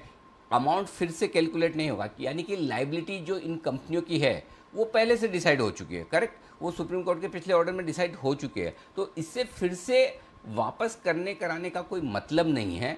तो इसलिए मुझे नहीं लगता कि उस हिसाब से शायद बाजार का रिएक्शन एकदम से नेगेटिव इसलिए आया कि कई लोगों ने उम्मीद लगा के बैठे हों कि भाई चलो फिर से कैलकुलेशन करने के बारे में सोचेंगे कि भाई बड़ा अमाउंट है नहीं दिया जा रहा है। ये सब चीज़ों से मेरे ख्याल से आगे बढ़ चुके हैं हम, और ये सारी चीज़ें पहले डिस्कस हो चुकी है और पहले इस पर डिसीजन आ चुके हैं।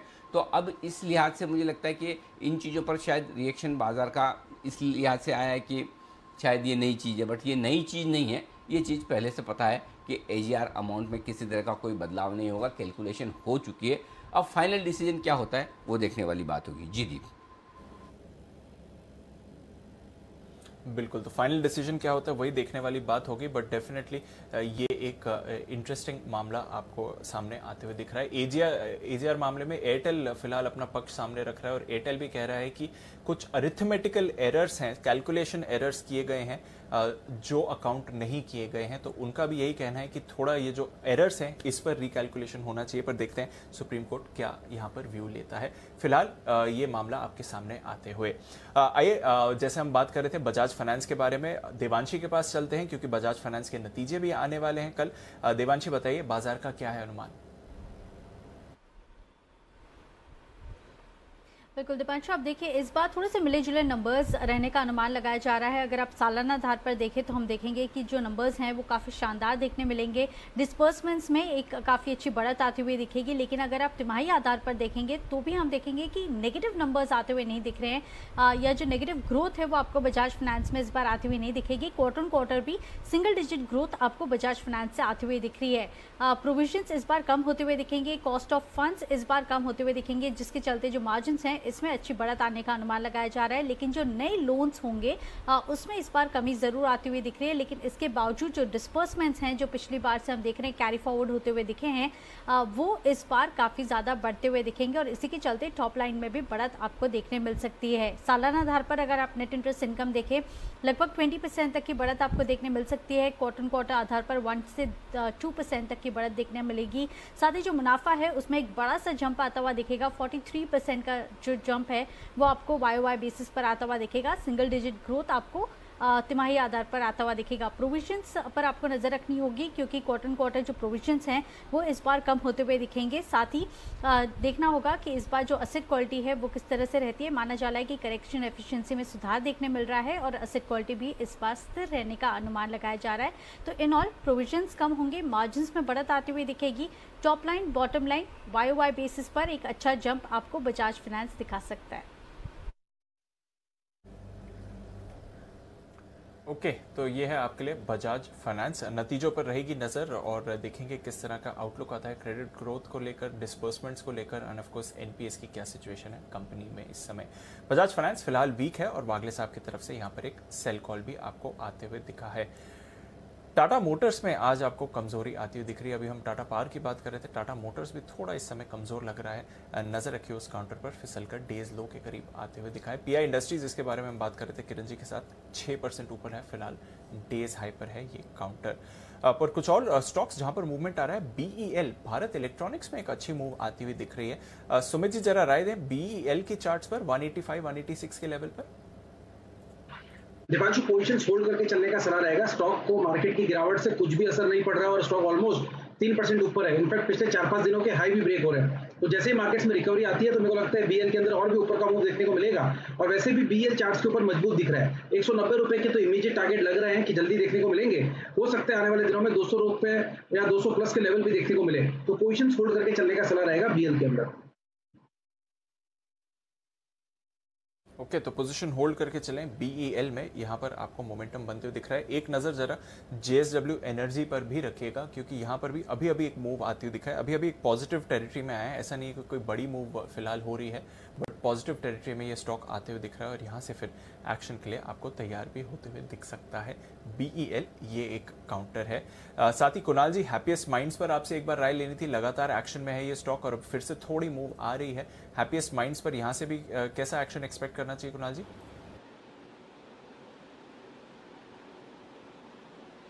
देखिए, बहुत ही ज़बरदस्त चार्ट है दीपांशु। इस स्टॉक ने लिस्टिंग के बाद कुछ दिनों कंसोलिडेट किया और फिर हमने इसमें सीधा वन वे रैली देखी है और मुझे लगता है कि रैली अभी भी कंटिन्यू करेगी। चार्ट में अभी भी बहुत दम है, तो गिरावट में अब इसको खरीदना चाहिए। इन स्तरों पर नई खरीद तो बनेगी नहीं क्योंकि काफ़ी बढ़ चुका है।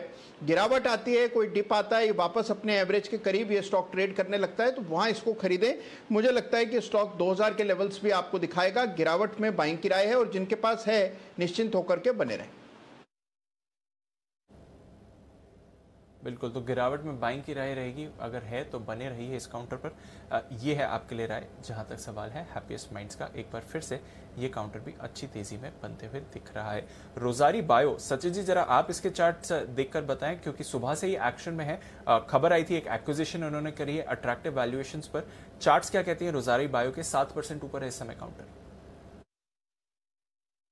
दीपांशु, एक अच्छे सेक्युलर अपमूव में रहा है काउंटर। इनफैक्ट अपने 20 वीकली एक्सपोनेंशियल मूविंग एवरेज को काफ़ी अच्छी तरह रिस्पेक्ट कर रहा है। सो जिस तरीके से इसने एक बेस बनाया है 1170 के आसपास, मुझे लग रहा है ये बेस होल्ड होना चाहिए। एंड स्ट्रक्चरली मुझे लग रहा है कि अराउंड 1470 के आसपास के स्विंग्स भी बन सकते हैं। तो डेफिनेटली बाइंग रेडार में ही होना चाहिए।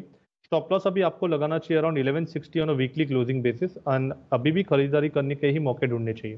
तो स्ट्रक्चर में कोई बदलाव नहीं है। एक अच्छे करेक्टिव एक्शन के बाद एक अपमूव ट्रिगर हुई है, तो मुझे लग रहा है ये अपमूव कंटिन्यू होनी चाहिए 1470 1450 के स्विंग टारगेट्स के लिए। तो 1160 से खरीदारी कीजिए।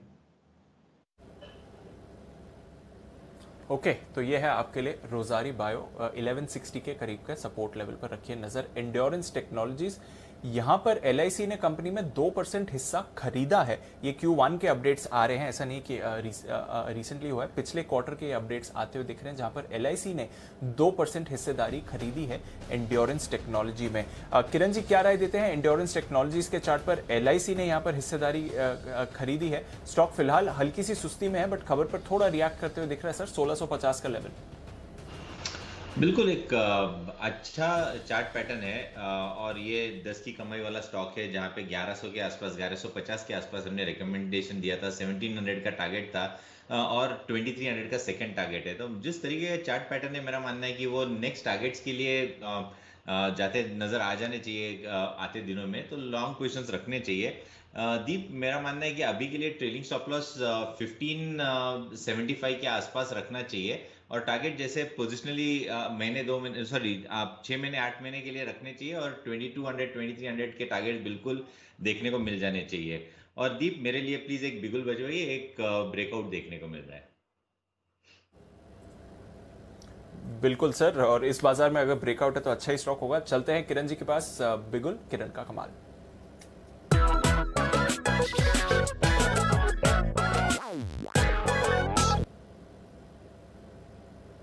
बताएं सर। थोड़ी देर पहले हम डिस्कस कर रहे थे BEL और BEL ही है जहां पे आपको बाय करके चलना चाहिए, ऐसी सलाह है मेरी।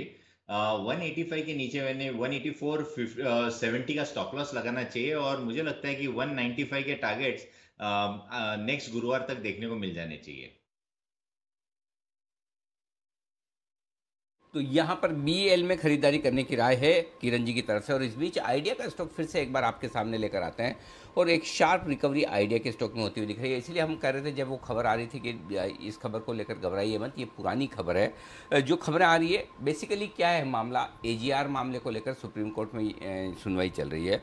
अब AGR मामले में क्या वाकई में रिकैलकुलेशन की जानी चाहिए या नहीं, इसको लेकर सुप्रीम कोर्ट को डिसाइड करना है कि क्या रिकैलकुलेशन को लेकर वापस अगर कोई सुनवाई करने की ज़रूरत है तो उसके लिए सुप्रीम कोर्ट हाँ करता है या नहीं। तो ये एक खबर है और ये अभी भी ये डेवलपमेंट होता हुआ दिखा है। और अगर सुप्रीम कोर्ट ये कहता है कि वो रिकैलकुलेशन जो भी की गई है, पुराने जो सुप्रीम कोर्ट के जो भी ऑर्डर्स हैं उसके मुताबिक जो भी रिकैलकुलेशन है, अगर उसको रिव्यू करने के लिए तैयार है तो ये टेलीकॉम कंपनी के लिए अच्छी खबर है। शायद इसी वजह से फिर से इस स्टॉक में एक शार्प रिकवरी आती दिखी है। तो आप किसी भी खबर पर एकदम ऐसे जल्दी से रिएक्शन न दें। इसलिए मैं उस वक्त कह भी रहा था कि जो कुछ भी सुप्रीम कोर्ट की टिप्पणी है कैलकुलेशन के फॉर्मूले को लेकर, उनका वो पहले से आ चुकी थी और कोई भी नई खबर नहीं थी, लेकिन लोगों ने शायद सही नहीं समझा, उस खबर को नया समझकर उस पर रिएक्शन दिया। इसलिए हमने आपको पहले ही क्लियर किया। अब वापस से देखिए, जब ये लोगों को समझ में आ रहा है तो स्टॉक शार्प रिकवरी दिखाते हुए नजर आ रहा है। यही वजह स्टॉक आप देखें लगभग पूरा रिकवर हो चुका है। तो बहुत शार्प रिकवरी वोडाफोन आइडिया में। इंडस टावर ये भी स्टॉक इसके साथ साथ ही गिरा था, वहाँ पर भी बहुत शार्प रिकवरी आती हुई दिखी। देखिए इंडस टावर भी 219-220 रुपये तक जाकर, दोनों चार्ट्स एक साथ दिखाइए, आपको समझ में आएगा किस तरह से दोनों स्टॉक्स का मूव एकदम पैरेलल एक साथ चलता हुआ दिख रहा है। तो इंडस टावर भी नीचे की तरफ 220 रुपये का लो बनाने के बाद अब 231-32 के ऊपर निकलता हुआ दिख रहा है। तो दोनों ही स्टॉक्स शार्प रिकवरी दिखाते हुए दिख रहे हैं। तो सुप्रीम कोर्ट में क्या कुछ होता है उनके फैसले का इंतजार करें। सिर्फ कॉमेंट्स पर, ऑब्जर्वेशन पर रिएक्शन ना दें। मार्केट के फास्ट रिएक्शन आते हुए दिख रहे हैं। थोड़ा सा भी कहीं कोई ऐसा लगे ख़राब खबर है, मार्केट का मूड माहौल चूँकि आज ढीला है तो लोग जल्दी से कूद पड़ते हैं, वैसा ना करें। इसलिए हम बार बार आपको कह रहे हैं कि खबर को अच्छे से समझ लें, सोच समझ कर ट्रेड करें, सोच समझ कर एक्शन लें। और इसीलिए देखिए आप वोडाफोन आइडिया का स्टॉक पूरी तरह से ऑलमोस्ट पूरा रिकवर होता हुआ दिख रहा है। ऑलमोस्ट रिकवर तो नहीं बोल सकते, 9 रुपये 90 पैसे का हाई है, 8.55 का लो है, तो 1.5 रुपये के आसपास का मूव है। लेकिन हाँ, ये ज़रूर कह सकते हैं कि निचले स्टोर से स्मार्ट रिकवरी आती हुई दिखी, करीबन 70-75 पैसा रिकवर होता हुआ दिखा है। ये है वोडाफोन आइडिया का वाइल्ड मूवमेंट इन खबरों पर और इन ऑब्जर्वेशंस के दम पर जो आपके सामने इस वक्त आपको नजर आएंगे। आइए, जय ठक्कर हमारे साथ तैयार हैं, वक्त है कैश का ऑप्शन का।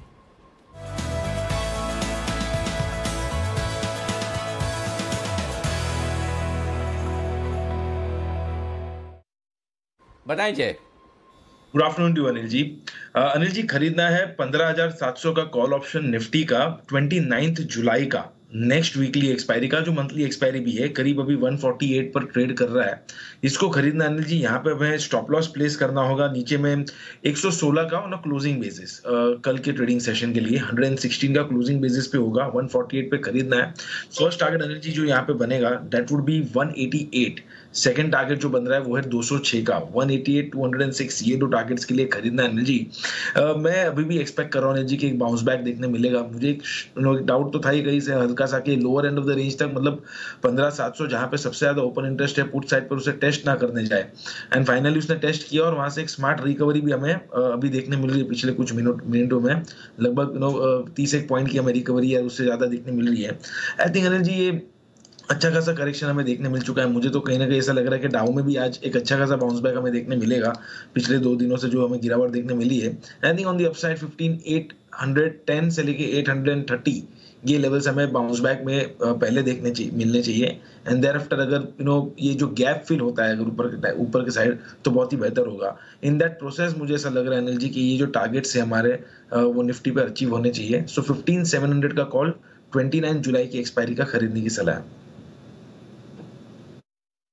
आपके मुंह में घी शक्कर का मिक्सचर, और जो कह रहे हैं जय कि हो सकता है डाउ में भी आपको निचले स्तरों से रिकवरी और बाउंस आता हुआ नजर आए, और 15,700 का in the money call option खरीदने की राय, लेकिन इस गुरुवार का नहीं, अगला 29 जुलाई का एक्सपायरी वाला आपको मंथली एक्सपायरी वाला कॉल ऑप्शन खरीदना है। यानी कि आप सपोर्ट लेवल के आसपास हैं, यहाँ पर शॉर्ट करने के बजाय शॉर्ट कवरिंग और खरीदारी के मौके ढूंढ रहे हैं। बैंक निफ्टी भी फिर से 35,000 के ऊपर आकर टिकने की कोशिश करता हुआ, निफ्टी 15,700 के लेवल को होल्ड करने की कोशिश करता हुआ। ये है आपके लिए आज का अभी तक का पूरा एक्शन को बढ़ाते हैं आगे। एसीसी नतीजे देने वाला है कल, देख लेते हैं किस तरह के रहेंगे रिजल्ट्स। अनुमान के साथ हमारे साथ तैयार हैं मानसी बताइए। Good afternoon Anil sir. नतीजे सालाना आधार पर दुरुस्त रहेंगे, हालांकि तिमाही आधार पर कमजोरी जरूर। जो सालाना आधार पर मैं कह रही हूँ, पिछले साल कोरोना के कारण छोटे बेस के चलते वॉल्यूम्स में 39% की बढ़त का अनुमान है। रियलाइजेशंस 2% बढ़ने की उम्मीद लगाकर हम चल रहे हैं। मजबूत वॉल्यूम्स और रियलाइजेशंस जो दिखेंगे, इसका सीधा पॉजिटिव असर आय पर पड़ता दिखेगा। अनुमान हम ये लगाकर चल रहे हैं कि आय में करीब 40-41% की बढ़त देखी जा सकती है। खर्चों में बढ़ोतरी सीमेंट सेक्टर के लिए एक कंसर्न जरूर रही है, क्योंकि रॉ मटेरियल प्राइसेस लगातार बढ़ते हम देख रहे हैं। इनका असर मार्जिन पर पड़ता दिख सकता है। या तो 20% पर फ्लैट मार्जिन रहेंगे या 19.5% तक के जाते हुए दिख सकते हैं। अब सालाना आधार पर खर्चों में कितनी बढ़त देखी जाएगी? करीब 8% की बढ़त का अनुमान हम एसीसी के लिए लगाकर चल रहे हैं। बिक्री बढ़ेगी तो मुनाफे पर इसका एक पॉजिटिव इंपैक्ट पड़ेगा। करीब 70% की बढ़त मुनाफे के फ्रंट पर सालाना आधार पर हम लगाकर चल रहे हैं। 268 करोड़ से कंपनी का मुनाफा जो है 454 करोड़ पर जाता हुआ दिख सकता है। मार्जिन यहाँ पर फ्लैट, लेकिन कामकाजी मुनाफे के फ्रंट पर 37% की बढ़त का अनुमान है। तो क्लियरली क्योंकि सीमेंट सेक्टर के नतीजे सालाना आधार पर कंपेयर हम करते हैं, तो on year on year basis ACC के नंबर्स अच्छे रहेंगे। तो ये है आपके लिए एसीसी के रिजल्ट से पहले मजबूत नंबर्स की उम्मीद। और सीमेंट कंपनियों में अब तक मिड कैप सीमेंट कंपनियों के रिजल्ट तो बहुत ही दमदार आए हैं। उम्मीद करें दिग्गजों के भी रिजल्ट्स रहेंगे बेहतरीन। आइए एसीसी के चार्ट्स पर एक बार राय ली जाए। बताएं किरण जी, एसीसी के चार्ट्स पर क्या है आपकी राय? एसीसी का चार्ट पैटर्न अनिल जी अच्छा ही देखने को मिल रहा है और लगातार हायर टॉप हायर बॉटम कर रहा है। और अभी जो लेवल है वो ओपन ब्लू स्काई टेरिटरी में ट्रेड करता नजर आ रहा है। लॉन्ग क्वेश्चंस रखने ही चाहिए। आपका स्टॉप लॉस रहेगा अभी 2100 का, 40 रुपए नीचे, और ऊपर में मुझे लगता है कि 2200 2250 ये लेवल्स आते दिनों में देखने को मिल जाने चाहिए।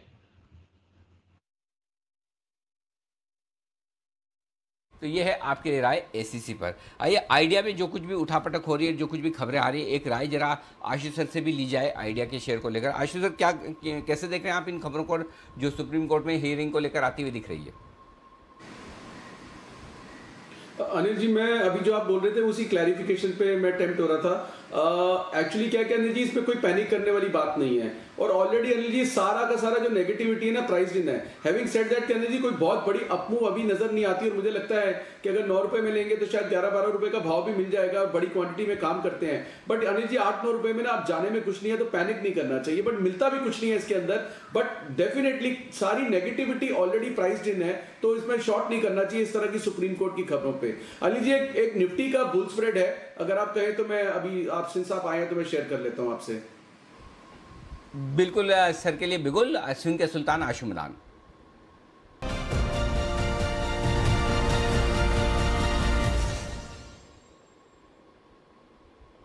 बताएं सर। अनिल जी, जो परसों की थर्सडे की एक्सपायरी की 15,700 की कॉल है, वो एक लेनी है अनिल जी, उसका भाव चल रहा है 90-91 रुपए, और 800 की 2 बेचनी है जिसका भाव चल रहा है 40-41 रुपए।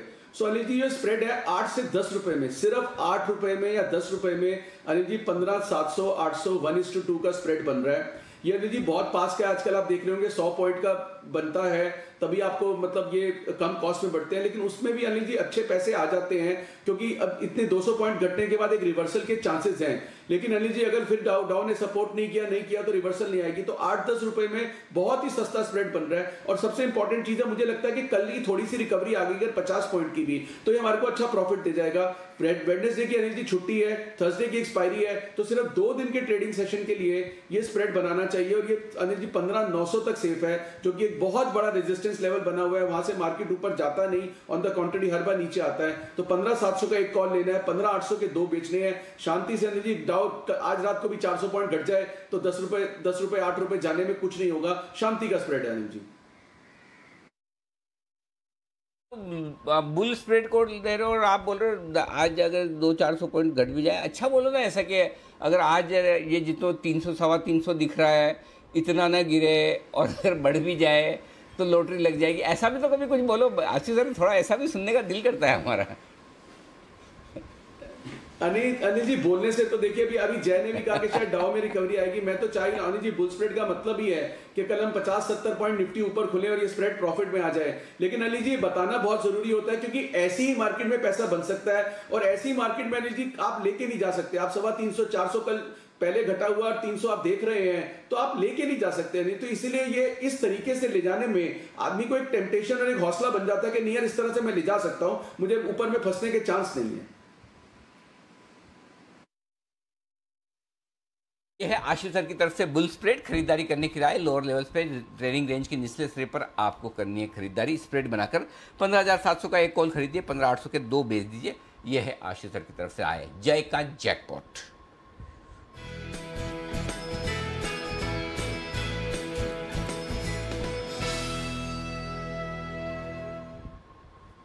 बताएं जय। अनिल जी, निफ्टी में तो बाउंस बैक की उम्मीद है एंड अच्छा है, आशु जी ने भी एक बाउंस बैक, एक सपोर्ट दे दिया, साथ ही साथ बुल कॉल स्प्रेड के साथ। और अब जो एक बाउंस बैक मुझे स्टॉक में लग रहा है वो है नौकरी लिमिटेड में। मुझे ऐसा लग रहा है कि नौकरी फ्यूचर्स को खरीद कर चलना चाहिए। अनिल जी 5121 के आसपास से ट्रेड कर रहा है, इसको खरीदना है। इसका स्टॉप लॉस रहेगा 5,030 का, सो 90 पॉइंट के करीब स्टॉप लॉस है। बट इसके जो टारगेट्स बन रहे हैं, फर्स्ट टारगेट रहेगा 5260 का, सेकंड टारगेट बनेगा 5340 का, 5260 5340, ये 2 टारगेट्स के लिए खरीदना है नौकरी फ्यूचर्स। इसने जो हिसाब से अनिल जी क्लियरली एक इंपल्सिव फॉल दिखाया है, 5 वेव डिक्लाइनिंग स्ट्रक्चर है, उसके बाद जनरली हमें 38% 50% बाउंस बैक देखने मिलता है। फर्स्ट वो एक रीजन है, और दूसरा एक कि जो हिसाब से आरडी चार्ट्स पर इसका एक रिवर्सल देखने मिला है, exactly lower end of the range पर ये स्टॉक ने हैमर कैंडलस्टिक पैटर्न फॉर्म किया है, जो एक बुलिश रिवर्सल पैटर्न है। मुझे ऐसा लग रहा है कि इसमें थोड़ी बहुत एक शॉर्ट कवरिंग हमें देखने मिलनी चाहिए नौकरी फ्यूचर्स में। Risk reward point of view भी काफी अच्छा बन रहा है ये, सो ये खरीदने की सलाह है।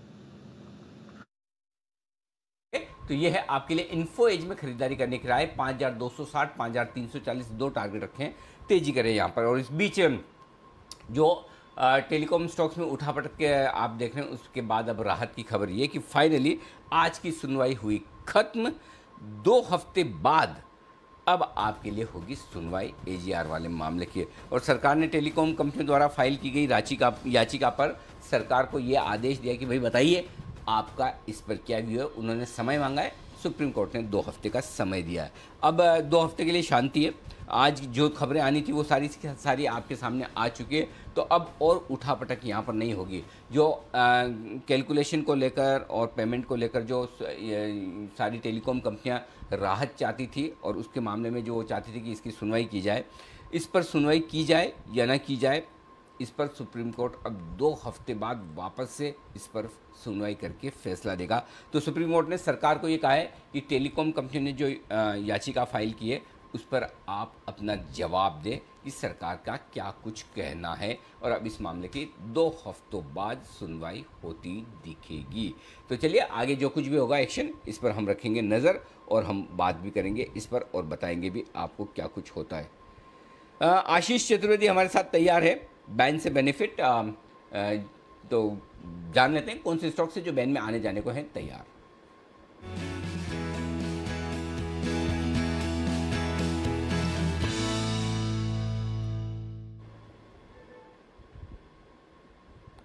बताएं आशीष, सबसे पहले तो कोई बैन से बाहर निकलने वाले स्टॉक्स? बिल्कुल आनंद जी, फिलहाल जो है 6 स्टॉक में देख रहा हूँ बैन में, 6 में से 3 स्टॉक ऐसे जिनके निकलने की संभावना है। सबसे पहले आता है वोडाफोन आइडिया। यहाँ पर अगर आप देखें तो 80% से कम हो गई है, मार्केट प्राइस पोजीशन में 78% के आसपास है। सेल भी देखिए बॉर्डर लाइन पर आ गए, 80.6% है। और पीएनबी ये तीसरा नाम है जहां पर आपको नजर रखनी चाहिए, स्टॉक बैन से बाहर हो सकता है। यहाँ पर भी अगर आप देखें तो 80.88% जो है मार्केट प्राइस पोजीशन में देखने को मिलती है। ये 3 स्टॉक एनर्जी जो जिनकी दावेदारी है बैन से बाहर निकलने की। इसके अलावा अगर आप देखें तो नालको, इसकी दोबारा एंट्री हो सकती है। आज फिर देखें तो मार्केट प्राइस पोजीशन में जबरदस्त उछाल देखने को मिला है, करीब 112% हो गई है।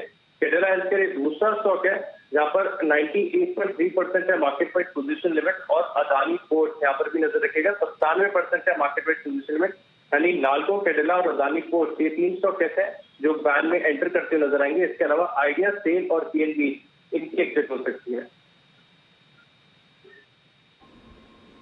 ओके, तो ये है आपके लिए बैन में बने रहने वाले स्टॉक्स और साथ ही निकलने की तैयारी भी। तो कुछ एक स्टॉक्स हैं जो बैन में से निकलने की तैयारी में है। आज काफ़ी पोजीशन तेज़ी के मार्केट से जिस तरह का करेक्शन आया उसको देखते हुए पोजीशन काफ़ी कम होती हुई दिखी है। तो जो स्टॉक्स बैन से बाहर निकलने वाले हैं एक बार उसकी लिस्ट आपके सामने ले आएँ, कौन कौन से। ये तो बने रहेंगे, आईबुल हाउसिंग, सन टीवी, एनएमडीसी बने रहेंगे। जो निकल सकते हैं उनमें वोडाफोन आइडिया बॉर्डर पे है, सेल बॉर्डर पे है, पीएनबी बॉर्डर पे। अब निकल भी सकते हैं, रह भी सकते हैं, देखते क्या कुछ होता है। अच्छा, एंट्री किसकी होगी आज?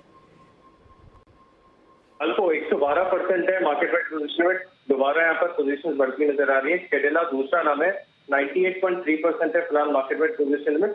और तीसरा नाम है अदानी पोर्ट का, 97% है फिलहाल। 95% के मार्क को अदानी पोर्ट ने क्रॉस कर दिया है। नालको, कैडिला और अदानी पोर्ट के 3 स्टॉक ऐसे जिनकी एंट्री हो सकती है।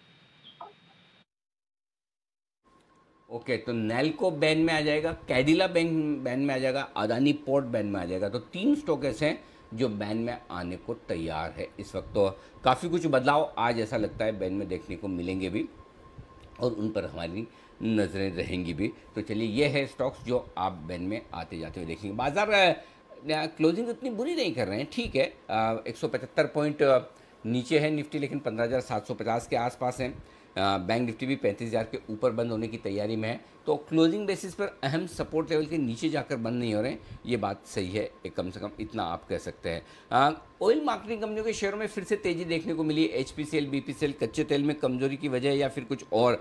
आशु सर बताएं, कोई व्यू है आपका एचपीवीपी आईओसी पर? अनिल जी, अभी कोई खास व्यू नहीं है, काफी दिनों से सबड्यूड थे, थोड़ा सा मूवमेंट आया है। और अनिल जी, बीपीसीएल की इतनी क्वेरीज आती हैं, काफी लोग इसमें ट्रैप भी दिखते हैं। बट मुझे इन चारों में से अगर अभी आप बोलेंगे कि अगर एक स्टॉक लेना हो तो कौन सा लेना, तो मैं हिंद पेट्रो के लिए बोलूंगा, क्योंकि उसमें एक स्ट्रेंथ नजर आ रही है। बाकियों में अनिल जी बहुत ज्यादा नहीं है। देखो नीचे से एक मूवमेंट आई है और भी थोड़ी सी आ सकती है, बट अनिल जी इस एक्सपायरी में लैक लस्टर रहेंगे, कोई ज्यादा नहीं है एक्सेप्ट हिंद पेट्रो। बाकी में अनिल जी आप ओएनजीसी भी देखिए, धीरे धीरे धीरे करके, जिस तरह से हमने पिछले दिनों में बात की अनिल जी, ग्राइंडिंग मार्केट है। ये ग्राइंडिंग मार्केट में ये ग्राइंडिंग स्टॉक्स हैं जो मतलब चल नहीं रहे हैं कहीं से भी। अब 380 मतलब 80 रुपए, 70 रुपए, 60 रुपए, अब वो 450 रुपए से बीपीसीएल थोड़ा सा लगता है तो एक होप आती है। और 2-5 रुपए अनिल जी उससे ऊपर की ट्रेड अभी बीपीसीएल में नहीं दिख रही, अनलेस कोई डाइवेस्टमेंट की कोई बहुत ही अच्छी कोई खास न्यूज आ जाए, जिसका अगले 10 दिन में मुझे कोई ऐसा नहीं एक्सपेक्टेशन नहीं है। ओके, तो नजर रखते हैं ओएमसीज पर। आज थोड़ा अच्छा ट्रैक्शन दिखा रही है सुबह से ही। एचपीसीएल के लिए तो खबरों का भी सपोर्ट आपको आते हुए दिख रहा है। इस बीच कुछ और काउंटर्स जो फोकस में है, आइए देखते हैं सचिन जी को क्या पसंद आ रहा है ट्रेड के लिए। बिगुल बीटीएसटीटी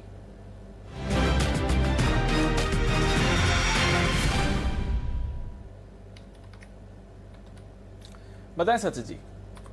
दीपांशु, बेक्टर फूड्स में एक ब्रेकआउट शेप अप हो रहा है। जिस तरीके से इसने एक रिकवरी दी है, लगभग अपने 200 डे एक्सपोनेंशियल मूविंग एवरेज को पहली बार ये छू रहा है लिस्टिंग के बाद।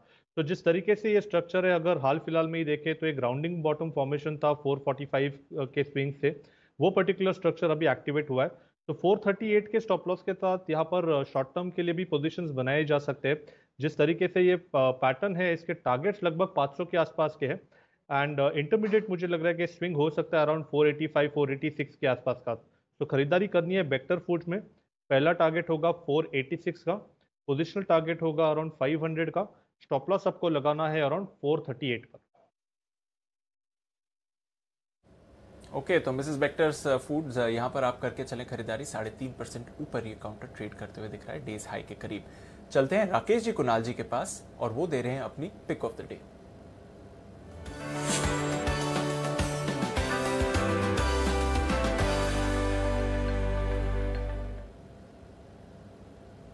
बताएं सर।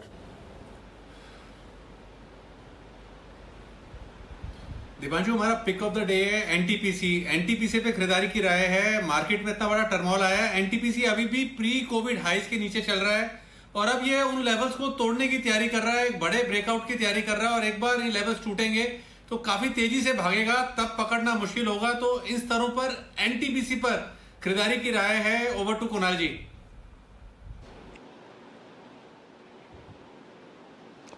देखिए दीपांशु, कुछ शेयर्स ऐसे हैं जो कि बिल्कुल रडार पर नहीं रहते। अब एनटीपीसी से कोई उम्मीद नहीं रखता है, तो अगर आप इसका स्ट्रक्चर देखें तो एनटीपीसी बिलो द रडार चल रहा है, लेकिन अब इसमें एक बड़ा ब्रेकआउट, बड़ा एक्शन आपको देखने को मिल सकता है। पूरी संभावना है। चार्ट बहुत अच्छा हुआ है पहले की तुलना में।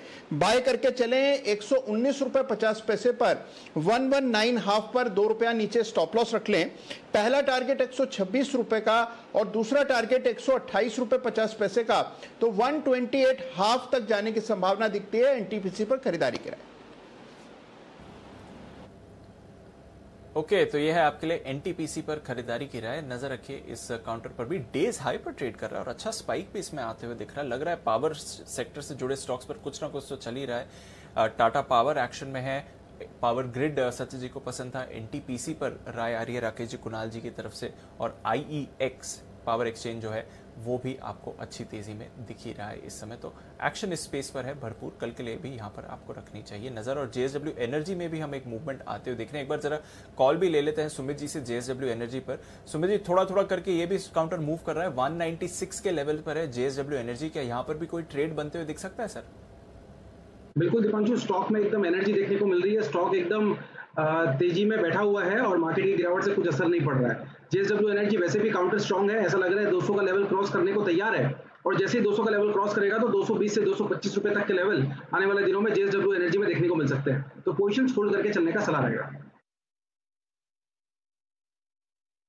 बिल्कुल, तो पोजीशंस होल्ड करने के लिए सलाह है आपके पास। जेएसडब्ल्यू एनर्जी ये है एक काउंटर जहां पर आपको थोड़ा मूवमेंट आते हुए दिख रहा है।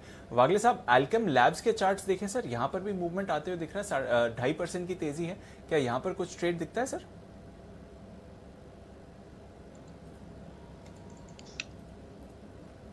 दीपांशु, पोजिशनली मेरा 3600 तक का व्यू है, बट स्टॉप लॉस यहाँ पर थोड़ा सा लंबा होगा तो मैं थोड़ा सा करेक्टिव मूव के लिए वेट करूंगा। लगभग 3400 3380 वहां पर आता है तो लिया जा सकता है 3320 के स्टॉप लॉस से और 3600 3630 तक के टारगेट्स इसमें आ सकते हैं। ओके, तो ये है आपके लिए एल्केम लैब्स जहां पर आपको रखनी चाहिए नजर। थोड़ा मूवमेंट इस पर भी आ रहा है। किरण जी, इप्का लैब्स पर डालिए नजर, क्योंकि इस पर अभी अभी एक स्पाइक आते हुए दिखा है। 1-1.5% ही ऊपर है बट अभी एक स्पाइक आया है। कोई राय इप्का लैब्स पर सर? दीप, इप्का लैब्स पे 2150 एक छोटा सा बैरियर है, वो क्रॉस करना बहुत इंपॉर्टेंट होगा, तभी इस स्टॉक में अच्छा मोमेंटम आएगा, जो कि स्टॉक को लगभग 2350 2400 तक ले जा सकता है। नीचे में सपोर्ट लगभग 2070 के आसपास है, तो जब तक इसके ऊपर है तो बुलिश मोमेंटम जारी रहेगा। जैसे मैंने कहा 2350 2400 ये टारगेट्स मान के चलने चाहिए। ओके, यह है इप्का लैब पर आए। एक और स्टॉक है जो आज सेकंड हाफ में मजबूती से आगे बढ़ता दिख रहा है। हाल ही की लिस्टिंग श्याम मेटालिक्स पिछले कुछ मिनटों में बड़ी तेज़ी से ऊपर आया है। मेरे ख्याल से लिस्टिंग के बाद वापस से अपने मेरे ख्याल से लिस्टिंग के ऊपर के लेवल्स पर आता हुआ दिख रहा है। जिन दामों पर लिस्टिंग हुई इससे 306 रुपये का इशू प्राइस था और पिछले कुछ मिनटों में कल आने वाले हैं नतीजे भी। श्याम मेटालिक्स के कल नतीजे आएंगे तो शॉर्ट टर्म चार्ट्स देखने होंगे। जय जरा एक बार इसके वैसे हिस्ट्री इतिहास कम है, हाल ही की लिस्टिंग है, लेकिन फिर भी जो कुछ देखकर आप बता पाएँ नतीजों से ठीक पहले काफ़ी मजबूत होता हुआ दिख रहा है। पिछले क्वार्टर के रिजल्ट्स भी जो आए थे थोड़े दिन पहले बड़े मजबूत थे, तो बताएं क्या दिख रहा है इसके चार्ट्स पर। अनिल जी, जो शॉर्ट टर्म चार्ट में देख रहा हूँ, इनफैक्ट उसमें मुझे ऐसा लग रहा है क्लियरली कि ये स्टॉक में रिजल्ट्स अच्छे होने चाहिए, बिकॉज जो हिसाब से ये स्टॉक में 420 के लेवल्स के ऊपर एक ब्रेकआउट हमें देखने मिल रहा है। पिछले कुछ दिनों के पहले अगर हम देखें तो 420, 428 ये कहीं ना कहीं हाई बनाता है और बाद में 3 दिनों का हमें करेक्शन देखने मिला और वो स्विंग निकल रहा है। That clearly indicates Anil ji कि ये स्टॉक में यहाँ से एक अप ट्रेंड हमें कंटिन्यू होते हुए देखने मिलना चाहिए। और मुझे ऐसा लग रहा है कि अगर ये 420-28 के रेंज के ऊपर जो हिसाब से आज क्लोज दे रहा है, ऑन दी अपसाइड लगभग 455 से लेके 470 ये टारगेट्स हमें गोइंग फॉरवर्ड देखने मिल सकते हैं। तो इसमें डेफिनेटली एक बाइंग भी पोजीशंस बना सकते हैं। On a down side immediate basis पे 425 एंड देन 420 ये स्टॉप लॉस लेवल्स रहेंगे अनिल जी। और इंपॉर्टेंटली ये भी देखने मिल रहा है अनिल जी कि जो हिसाब से एक फॉल हमें देखने मिला था, एक चैनलाइज्ड फॉल था और इसको हम कहते हैं एक फ्लैग पैटर्न ब्रेकआउट। तो एक बुलिश फ्लैग पैटर्न का ब्रेकआउट हमें देखने मिल रहा है। तो अगर मैं बहुत ही एग्रेसिव टारगेट अगर पोजिशनल पॉइंट ऑफ व्यू आपको कहूंगा तो लगभग 500 के पार भी जाएगा, but for the very near term हमें रिजल्ट पॉइंट ऑफ व्यू तो ये स्टॉक अच्छा देखने मिलना चाहिए। फ्लैग पैटर्न का ब्रेकआउट है।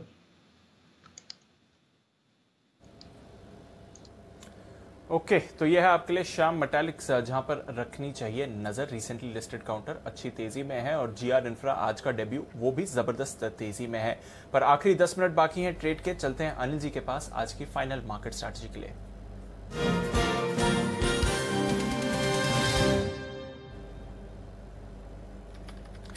अनिल जी, दबाव वैसा ही बना हुआ है और फर्दर गिरावट नहीं आई है sir, but Dow futures 300 points ही नीचे से जब लास्ट अपडेट लिया था सर, और अभी भी 300 पॉइंट्स नीचे ही हैं। नैस्डैक फ्यूचर्स 0.3% नीचे हैं। यूके और बाकी के यूरोपीय बाजार भी आपको लगभग 2% की गिरावट दिखा रहे हैं। यूके में हर तरह की कोरोना रिस्ट्रिक्शंस को हटा दिया गया है। हालांकि वहां पर हमने देखा है कि पिछले 1-2 दिनों से 50,000 से ज्यादा दिन के नए मामले आते हुए दिख रहे हैं। इसके अलावा सर गोल्ड, ऑयल दोनों पर थोड़ा दबाव है। बॉन्ड यील्ड भी 1.25-1.26% के करीब ट्रेड कर रही है। तो दबाव है ग्लोबल मार्केट्स में, क्या करके जाना चाहिए सर? दीप, मुझे लगता है कि कुछ खास करने जैसा है नहीं। देखिए, शॉर्ट करने के लिए ये लेवल है नहीं और लॉन्ग करने के लिए आपको डाउ फ्यूचर्स देखोगे तो करने नहीं देगा। मेरा सिंपल एक ही फॉर्मूला है, 1.25 के आसपास का आपका जो बॉन्ड यील्ड चल रहे हैं अमेरिका के, जब भी बॉन्ड यील्ड में तेज़ गिरावट होती है उसके एक आध दिन में कभी भी अमेरिकी बाजार वापस रिकवर कर जाते हैं। वैसे भी अमेरिकी बाजार है तो बुल मार्केट में, कोई ऐसा कोई ख़राब वाला मामला तो है नहीं। हल्के फुल्के करेक्शन किसी न किसी वजह से आते हैं चाहे वो हमारे बाजार हों चाहे अमेरिका के बाजार हों, तो मुझे कोई बहुत डर नहीं है। अगर आप ख़रीदारी करना चाहते हैं 15,600 का एक पुट ऑप्शन खरीद कर हेज कर लें या 15,900 का कॉल ऑप्शन बेच दें, यानी कि 150 पॉइंट नीचे 150 पॉइंट ऊपर के लिहाज से आपको हेजिंग कर लेनी है। अगर आप शॉर्ट हैं तो भी आप सेम 150 पॉइंट ऊपर 150 पॉइंट नीचे की हेजिंग करें। अगर दोनों में से एक ट्रेड लेना ही है तो मेरा ट्रेड पॉजिटिव साइड पर होगा, लॉन्ग साइड पर होगा 15,600 के स्टॉप लॉस के साथ, या 15,675 का भी स्टॉप लॉस रख लें, यहाँ से 50-75 पॉइंट नीचे का स्टॉप लॉस, और वहाँ पर खरीदारी करनी चाहिए। बैंक निफ्टी भी देखिए आपके लिए 35,000 के ऊपर बंद हो रहा है। आज का लो है जो 34,900 के आसपास का, 34,800 के आसपास का आपका स्टॉप लॉस रहेगा। वापस 35,300, 350 तो एक छोटा टारगेट है, बाद में 35,450, 35,550 तक भी बैंक निफ्टी जा सकता है। तो ओवरऑल एक अच्छी गिरावट के बाद ट्रेडिंग रेंज के लोअर एंड की तरफ एकदम नीचे होता तो मैं आपको बिल्कुल पक्के तौर पर कहता, 2-2:30 बजे भी हम यही कह रहे थे यहाँ से ज़्यादा पैनिक ना करें। सुबह भी हम यही कह रहे थे कि पैनिक ना करें। एक मौका आपको दिया भी, बाजार ने अच्छा खासा मौका दिया। 35,350 तक के हमारे टारगेट बैंक निफ्टी में भी आए इंट्राडे के लिए, 15,835 तक के टारगेट भी आए, तो फिर ठीक है, आप गिरावट में पैनिक में खरीदिए और वापस रिकवरी आए तब थोड़ी बहुत प्रॉफिट बुकिंग करिए और जो पोजीशन है उसे होल्ड करिए और अपनी पोजीशन को हेज कर लें ताकि गैप से ऊपर या नीचे खुले तो आप सेफ रहें, ये ध्यान में रखिए। जी दीप। बिल्कुल सर, तो ये है आपके लिए राय। दोनों तरफ के ट्रेड्स हैं तो हेज करके जाइए, बट थोड़ा पॉजिटिव बायस है इस समय। गिरावट जो होनी थी वो हो चुकी है।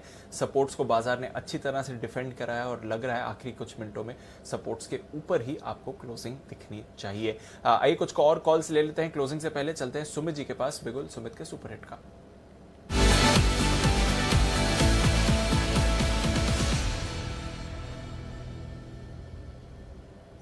बताएं सुमित जी। दीपांशु, बाय का स्टॉक रडार पे आया है। स्टॉक का भाव चल रहा है 698, 699। स्टॉक का नाम है कैपली पॉइंट। स्टॉक का नाम है कैपली पॉइंट लैब लिमिटेड, जिसका सिंबल है कैपली पॉइंट। स्टॉक के अंदर मोमेंटम बिल्डअप हो रहा है। मेरे को ऐसा लग रहा है कि स्टॉक यहाँ से तेजी का मूव दिखाने को तैयार है। स्टॉक के अंदर खरीदारी करें। एक हफ्ते का व्यू ले इसके अंदर, यहाँ से एक अच्छा अपसाइड मूव देखने को मिलना चाहिए। स्टॉक का जो नीचे में चार्ट्स के ऊपर मुझे सपोर्ट दिखाई दे रहा है वो करीब करीब 685 के आसपास है। 685 के स्टॉप लॉस से कैपली पॉइंट में यहाँ पे सीएमपी पे खरीदारी करें। 720 रुपए से लेके 740 रुपए तक का अपसाइड मूव कैपली पॉइंट में ऊपर में देखने को मिल सकता है। तो 3 से 4 दिन का व्यू लेके काम करें। स्टॉक यहाँ से ऊपर का मूव दिखाना चाहिए। खरीदारी करके चलने का सलाह रहेगा कैपली पॉइंट के अंदर। ओके, तो खरीदारी करके चलने की सलाह है कैप्लिन पॉइंट के अंदर। नजर रखिए, इस काउंटर में भी आपको एक्शन बनते हुए दिख रहा है। एसीसी और अंबुजा दोनों पर रखिए नजर। एसीसी के आने वाले हैं नतीजे और अंबुजा सीमेंट में भी थोड़ा थोड़ा एक्शन आपको आते हुए दिख रहा है। तो सीमेंट स्पेस में भी आपको रखनी चाहिए नजर। नतीजों से पहले यहाँ पर एक्शन बनते हुए दिख रहा है। ये आपके लिए व्यू होना चाहिए इस समय। अंबुजा सीमेंट डेज हाई पर 1% ऊपर इस समय आते हुए दिख रहा है। एक छोटा सा स्पाइक है बट एटलीस्ट स्टॉक स्टेबिलिटी की तरफ मूव कर रहा है इस समय। एक क्विक कॉल भी ले लेते हैं अंबुजा पर। जरा राय दें इस पर किरण जी, अंबुजा सीमेंट का चार्ट कैसे दिखता है 388 के लेवल्स पर? बहुत ही अच्छा है। बहुत ही अच्छा है जब से इसने लगभग 250 252 के लेवल्स क्रॉस किए। वर्टिकल रैली हमने देखने को मिली है और अभी 390 पे एक ऑप्शन बैरियर है। पर जिस तरीके से ये स्टॉक ट्रेड करता नजर आ रहा है, मुझे लगता है कि 390 कैजुअली ये निकल जाएगा। अभी 380 के आसपास आपका स्टॉप लॉस होना चाहिए और ट्रेल करने की सलाह होगी। सीमेंट के क्षेत्र के सारे स्टॉक्स में काफी अच्छी रुझान देखने को मिल रही है। बिल्कुल, तो सीमेंट पर रखिए नजर। एसीसी के आएंगे नतीजे। ओरिएंट सीमेंट थोड़ी देर पहले सेठी साहब भी कैश में खरीदारी की राय देकर गए और अंबुजा डेज हाई पर आपको आते हुए दिख रहा है। साथ ही फार्मा शेयर्स में भी कुछ मूवमेंट है। सिंजीन पर अभी थोड़ी खरीदारी आई है। बायोकॉन पर मूवमेंट है, पर लुपिन ये भी पॉजिटिविटी दिखा रहा है इस समय। सचिन जी जरा लुपिन के चार्ट देखें। छोटा सा स्पाइक आया इस समय, क्या चल रहा है इस चार्ट में? दीपांशु इनफैक्ट काफ़ी अच्छे पॉजिटिव टेरिटरी में रहा है। इसे हमने वेडनेसडे के सेशन में 1200 और 1240 के लक्ष्य के लिए रेकमेंड किया था। तो जिस तरीके से स्ट्रक्चर है वो स्ट्रक्चर के लिहाज से अभी भी इंटैक्ट है। मुझे लग रहा है अराउंड 1165 के स्टॉप लॉस के साथ अभी भी खरीदारी करने के ही मौके ढूंढने चाहिए। टारगेट ऑन दी अपसाइड मुझे लग रहा है 1240 का ओपन हो चुका है। तो खरीदारी के ही मौके ढूंढने चाहिए लुपिन में।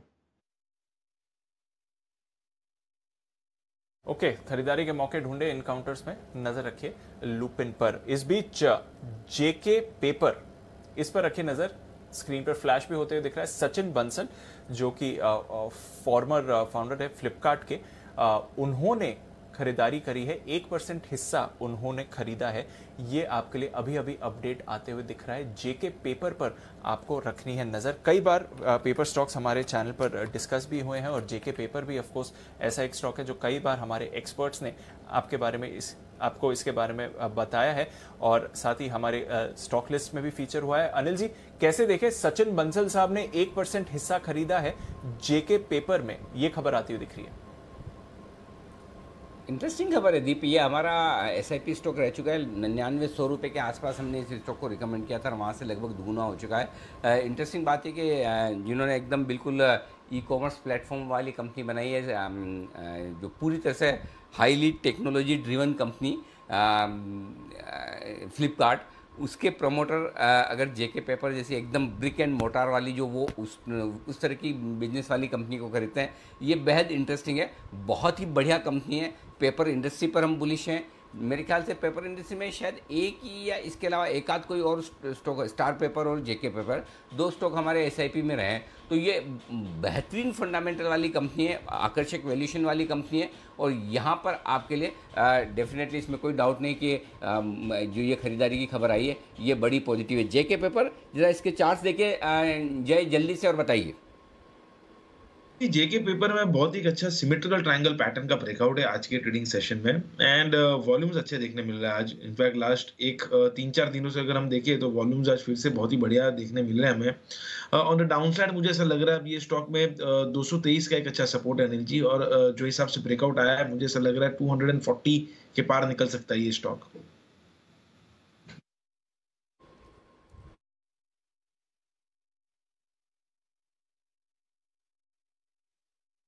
तो ये है आपके लिए जेके पेपर, नजर रखिए, ये काउंटर आपको तेजी में आते हुए दिख रहा है।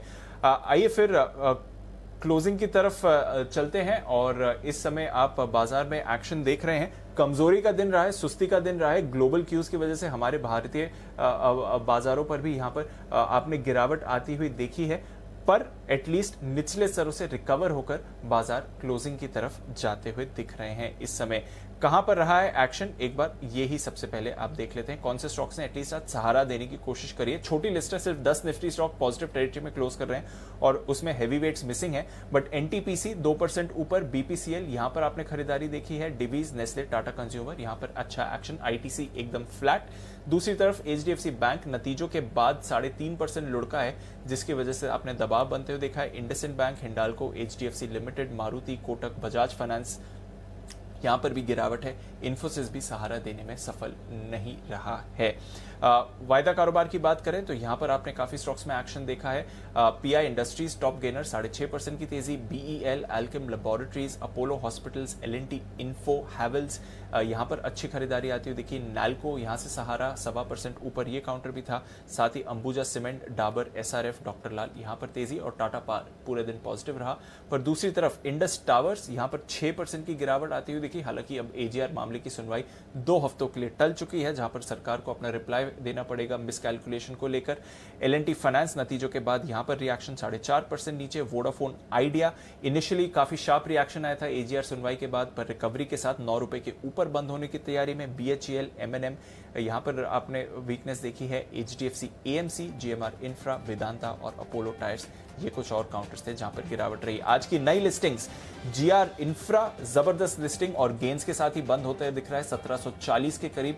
इशू प्राइस से देखें तो 107-108% ऊपर। क्लीन साइंस दमदार लिस्टिंग यहां पर भी होती हुई दिखी, पर फिर थोड़ी मुनाफा वसूली आई, 1585 के करीब ये क्लोज हो रहा है। इशू प्राइस से लगभग 75% ऊपर, बट लिस्टिंग प्राइस से थोड़ा नीचे बंद हो रहा है। Shyam metallics recently listed counter यहां पर अच्छी तेजी देखी, 5.5%। एमटीएआर टेक्नोलॉजीज ये भी रिसेंटली लिस्टेड काउंटर है, सिमी जी को काफी पसंद आया था, आज ट्रेड पर भी आप अच्छी तेजी के साथ क्लोजिंग की तरफ मूव कर रहे हैं। तो अनिल जी, ओवरऑल कमजोर दिन, बट जैसा आप कह रहे थे सर, इंपॉर्टेंट लेवल्स को सपोर्ट किया है। 35,100 के करीब निफ्टी बैंक बंद हो रहा है, हालांकि 650 पॉइंट्स का कट है, और 15,750 के ऊपर निफ्टी क्लोज हो रहा है सर 1% की गिरावट के साथ। ओके, तो ये है आपके लिए फाइनली क्लोजिंग आती हुई दिख रही है इस वक्त बाजार की। प्रोविजनल क्लोजिंग आपके सामने 165 अंकों के नुकसान के साथ निफ्टी, 650 अंकों के नुकसान के साथ बैंक निफ्टी, 550 अंकों के नुकसान के साथ सेंसेक्स। फाइनल क्लोजिंग का करेंगे इंतजार। तब तक आइए जल्दी से आपको बता दें बाजार बंद होने के बाद का एक्शन। शाम की 5 बजे का शो, आपकी खबर आपका फायदा, हमारी खास पेशकश तीसरी लहर की बारी कैसी है तैयारी, क्योंकि इंडोनेशिया, सिंगापुर, यूके समेत कई देशों में कोरोना के बढ़ते हुए मामलों के बीच भारत में भी तीसरी लहर को लेकर चिंताएं थोड़ी सी बढ़ रही है। बीते 24 घंटों में कोरोना के 38,000 से ज़्यादा के मामले सामने आते हुए दिखे और करीब 500 लोगों की जान गई है। केंद्र सरकार से लेकर महाराष्ट्र सरकार तक सब इस बात से लेकर परेशान है और केरल में त्योहारों को लेते हुए लॉकडाउन की छूट के मुद्दे पर आईएमए केरल सरकार को कोर्ट में ले जाने की बात भी कह रहा है। यूपी सरकार को कांवड़ यात्रा पर रोक लगानी पड़ी है, लेकिन लोगों के बीच में अब भी लापरवाही हावी है। तीसरी लहर की चिंताओं के बीच आज के शो पर होगी चर्चा। दुनिया के ट्रेंड्स के एनालिसिस के साथ भारत की तैयारी पर भी करेंगे हम बातचीत। आईएमए के secretary general doctor Jayesh Lele, Medanta hospital में कार्डियोलॉजी डिपार्टमेंट के vice chairman doctor Rajneesh Kapoor, इन दोनों से करेंगे हम विस्तार से बातचीत। मिस मत कीजिए ये विशेष शो आज शाम के लिए।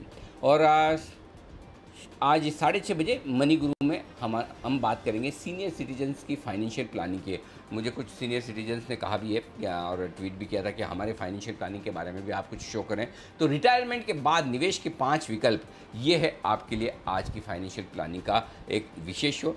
एक ऐसे इन्वेस्टमेंट ऑप्शंस जहाँ पर टैक्स बेनिफिट के साथ आप रेगुलर इनकम भी ले सकते हैं और महंगाई को मात देने की भी कोशिश कर सकते हैं। 6:26 पर मनी गुरु में देखिए रिटायरमेंट के बाद निवेश के 5 विकल्प। इंडिया 360 डिग्री में बात करेंगे हम उत्तराखंड से लेकर महाराष्ट्र तक हर जगह बारिश का कहर है। उत्तराखंड में जहां बादल फटने से तबाही मची है, तो वहीं मुंबई में भारी बारिश के चलते काफ़ी नुकसान हुआ है।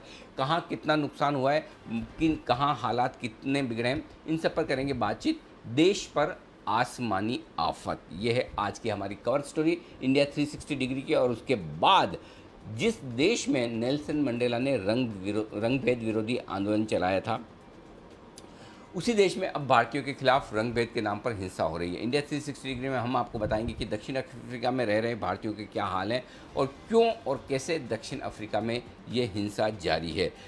मौजूदा हालात का करेंगे विश्लेषण।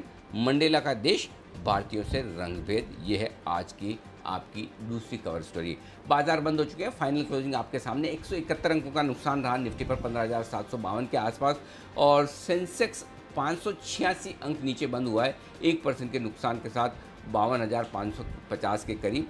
और bank Nifty exactly support range के निचले स्तर पर, जो कि 35,075 से 35,200 की हमने बात की थी, एग्जैक्टली 35,080-75 के आसपास बंद होता हुआ बैंक निफ्टी 672 अंकों के नुकसान के साथ। तो ये रही आज की क्लोजिंग आपके लिए।